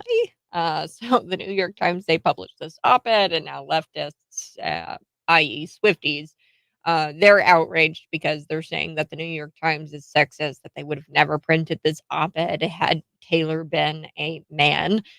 So woke politics, they're colliding, and Taylor Swift fans are calling New York Times sexist. So we're going to chat about that. Plus, you guys are going to like this story. This guy, I would like this story. You guys are going to have your mind blown by this story. This man, he murdered 2 people and fed these 2 people to pigs. And he has now been sent to a women's prison because he's trying to live his truth. Truly disgusting. This guy treats pigs better than he does. He views pigs more valuable than human life, and this is what the judge said when he sentenced him, convicted him. He's serving 50 years, but now he's being transferred to a woman's prison to really accommodate his delusions of him being a woman. Truly, I'm sure he's just wanting to be transferred to a woman's prison because he's a sicko. So we're going to chat a little bit about that. You're listening to The Morning Buzz on Cities 92.9.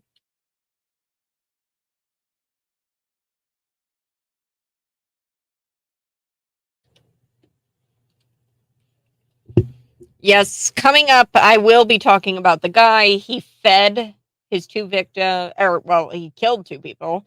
This man, he killed 2 people, fed them to his pigs on a farm in Oregon. He was sentenced to 50 years. And now, guess what, folks? He says he's a woman, and they're transferring him to a women's facility. Yes, this is actually happening. I can't believe it. I've got more on that story coming up in just a little bit, but a viral video showing a fully automatic automated McDonald's. This is a glimpse into the future that the left wants for you and wants for me. Okay, with their minimum wage hikes, their minimum wage laws. Okay, I've been saying that this is going to happen. You are going to be replaced by a robot if these minimum wage hikes are continue and are allowed to happen. Let's take a listen to the viral video here on the Buzz now. What's up, guys? This is McDonald's first automated restaurant with no workers, and I'm going to show you how it works. So when you walk in, there's no one working at the counter, and you order whatever you want on the screen. Sometimes they have these robots going around bringing your food to you, and if you want to go through the drive-thru, you just order ahead online. Then just pull up to this special lane in the drive-thru, and this is how they deliver the food to you. So what do you guys think? Do you like this new system or no? No, I don't like this new system. Okay, so the conservatives, we have been warning people who have fought and are fighting this fight. It's the hashtag fight for 15. You've seen this hashtag. This is about raising the minimum wage to $15 an hour here in the state of Illinois. Just this past January 1st, it went into effect. The minimum wage here is $14 an hour. By 2025, it's going to be $15 an hour. Okay, conservatives have been warning these people who fight for the 15 that you are going to get replaced by robots. This viral video shows a fully automatic or automated McDonald's, and there's no human being. There's no one to call. There's when the computers glitch, I don't even think that there is somebody there, a human that can oversee all of the automation. And Democrats, they have been hyper fixated on killing fast food jobs. I don't know why that is, but the left has been looking to destroy fast food jobs as far back as 2016. Now, this fully automated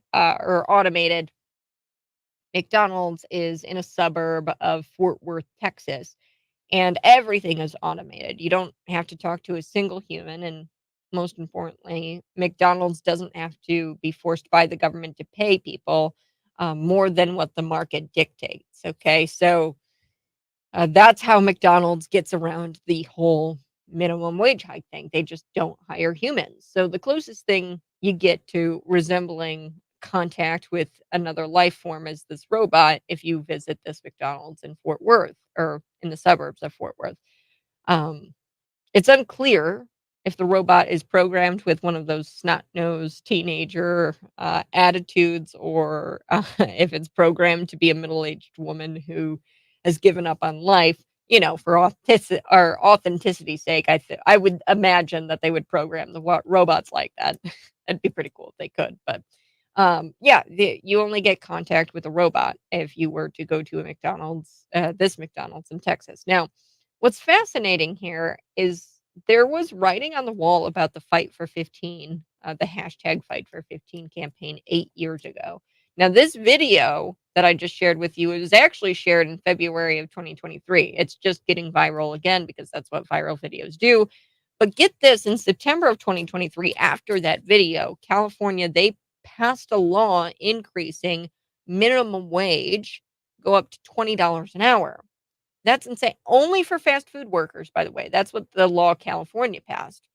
So it's like they are trying to get rid of fast food workers. And I don't know why that is, but it's a very draconian new law.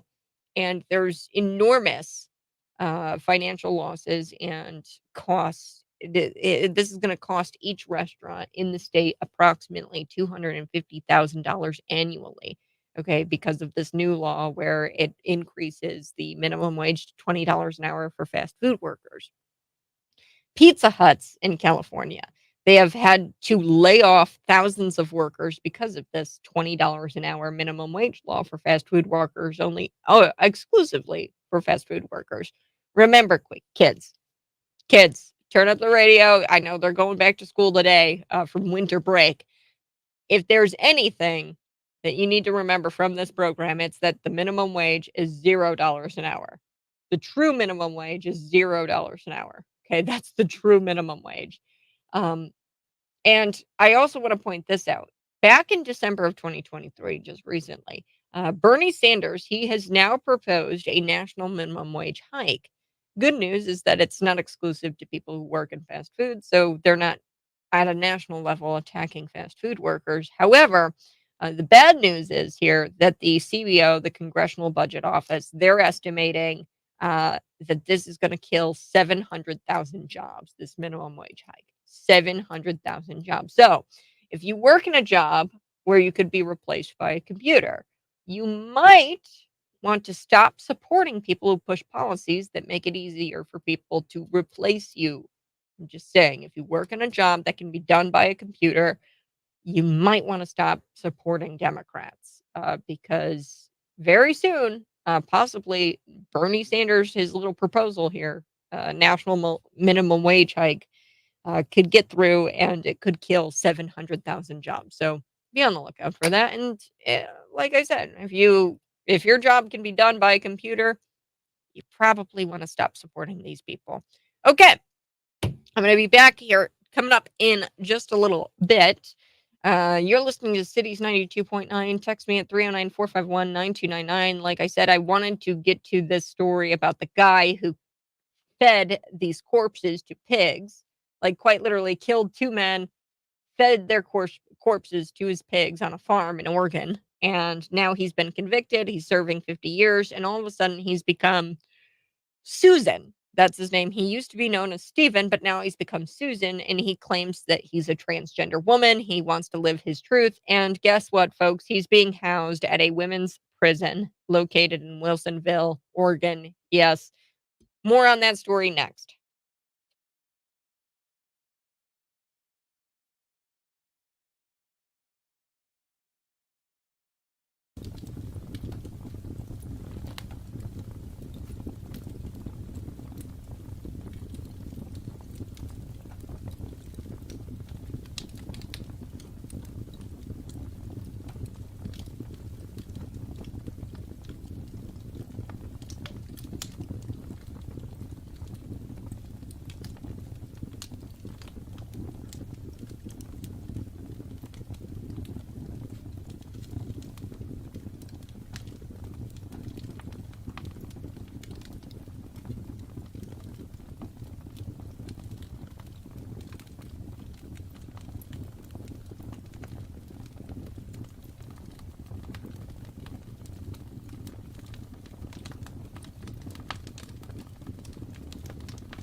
Hey, good morning. This is the Morning Buzz. Text me at 309-451-9299. Yes, we are going to be getting to the man who murdered 2 people, fed them to pigs, and then was sent to a woman's prison because, and get this, he wants to live his truth and he wants to be Susan now, but his name was Steven. Now he wants to be Susan. And look, I don't know why we are affirming this guy's delusions. He doesn't deserve it. He literally fed 2 people to his pigs. Okay, we're going to talk about that after we talk about the content creator at New York Times claiming that Taylor Swift is secretly queer. Yes, Swifties, as you could imagine, they are melting down. They're not calming down about how Taylor Swift is secretly bisexual, or queer. I don't know. The piece is called "Look What You Made Taylor Swift Do." A journalismer claimed that Swift has been dropping clues in her songs. While on the surface she might appear straight, she's actually hiding the fact that she's, at the very least, secretly bi. Yes. So now the Swifties, I love when the woke eat their own. The Swifties are losing their minds and they're canceling their New York Times subscriptions, and they're calling it sexist and grossly inappropriate because they would have never said this about a man. Okay, so say like Shawn Mendes or some other pop star who's a man, Harry Styles, maybe. They would have never questioned his sexuality because he's a man, but they're only questioning Taylor's sexuality because she's a woman. I don't know. I feel like I've got to do mental gymnastics when it comes to these people. But Oliver Darcy was on Taylor Swift or on CNN, and Oliver Darcy, critics say he looks like a possum that crawled out of the rear end of a cow. I would never say that about Oliver Darcy. I just wouldn't. But here we go. Here's what CNN is talking about. Yes, because these people are, journalismers and they're defenders of democracy, and they're just such great people, these CNN journalismers and content creators. Let's take a listen. May be a closeted queer person.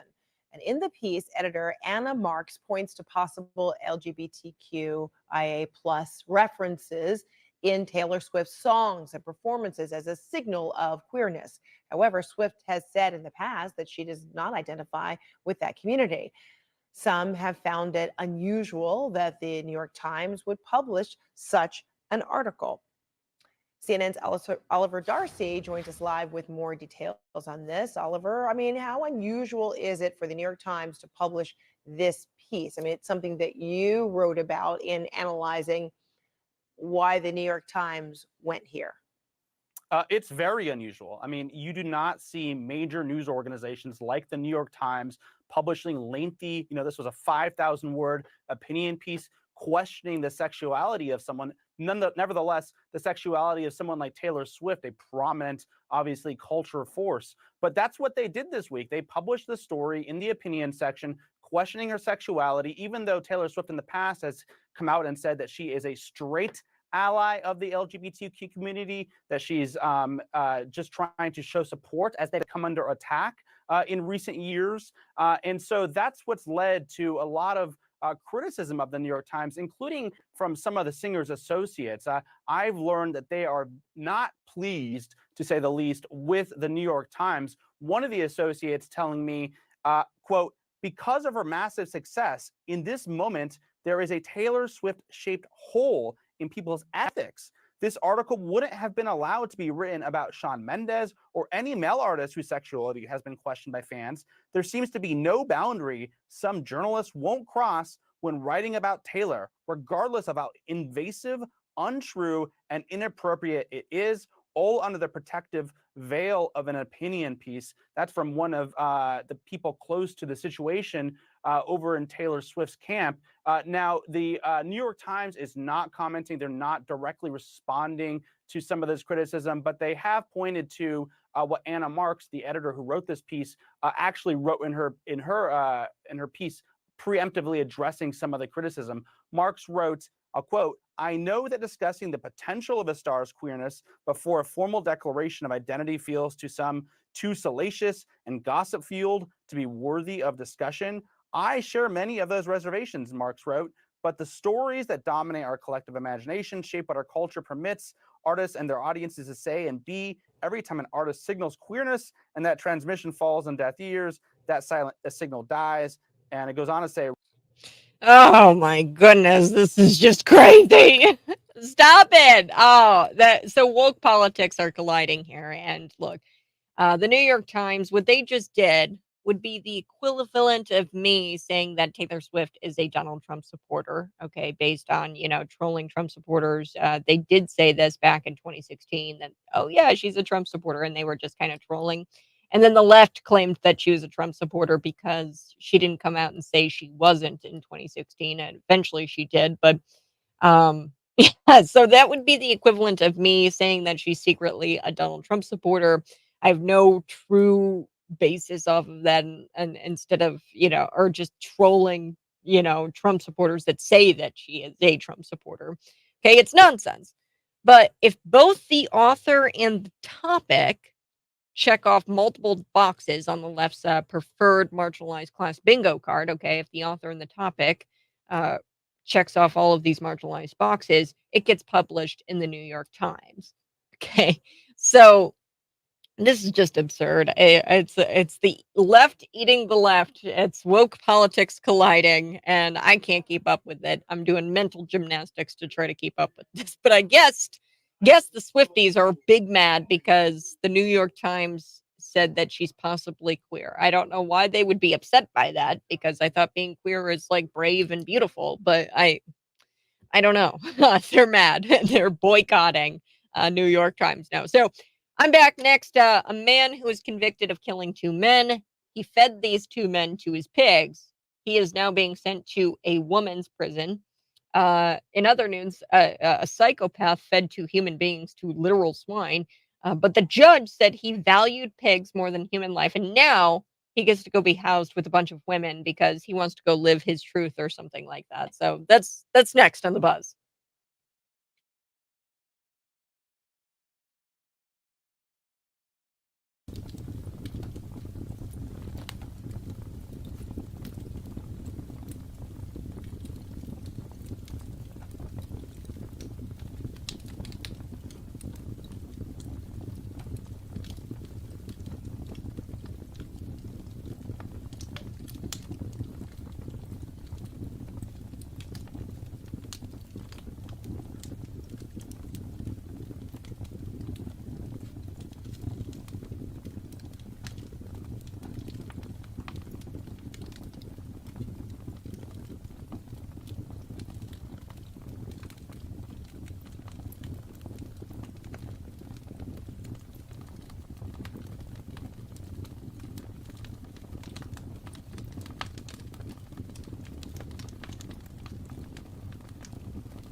Good morning. Thanks so much for tuning in. I so do appreciate it. Smash the like button if you're watching. We're going to come back talking about that man who killed 2 people, fed them to pigs, and then is now being transferred to a woman's facility because he's no longer going by Steven. He's going by Susan because he wants to live his truth as a woman.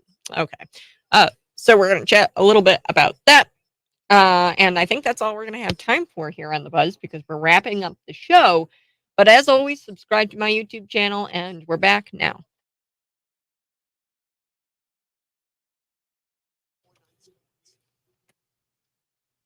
A man who was convicted of killing 2 men and feeding them to pigs, he's being sent off to a woman's prison. According to Hot Air 2012 and 2013, a man named Stephen Buchanan murdered 2 handymen he hired to do some labor around his farm in Oregon. After killing them, he fed them to his pigs. He was eventually discovered and he was arrested for his crimes in 2015. He was convicted. The judge told him he was a cold-blooded killer, who valued pigs more than human life. Yeah, he was sentenced to 50 years in prison. Now things have taken a turn because guess what? Stephen is now Susan, and he claims he's a transgender woman, and he's being housed with women at a prison in Wilsonville, Oregon. This is disturbing. The amount of evil and the abhorrent decision making here, the decision making process. It's infuriating. It's infuriating and it's sickening. Even if gender ideology was true, it's not. But for a second, let's pretend like it is. Who gives a crap when we're talking about a cold-blooded psychopathic killer? Who cares? We shouldn't care about him. We should be concerned about the safety of those female inmates. And the state of Oregon just doesn't care. Guys, that's all I've got for you here on the Morning Buzz this morning. Tomorrow morning, we'll be back at it bright and early, 6 a.m. to 9 a.m. Be careful out there. We're supposed to be getting some snow tonight, 3 to 5 inches. So your commute Tuesday morning could be rocky. So be careful. We're going to have your forecasts all day tomorrow morning. You can tune in to Cities 92.9. Bye-bye. Love you.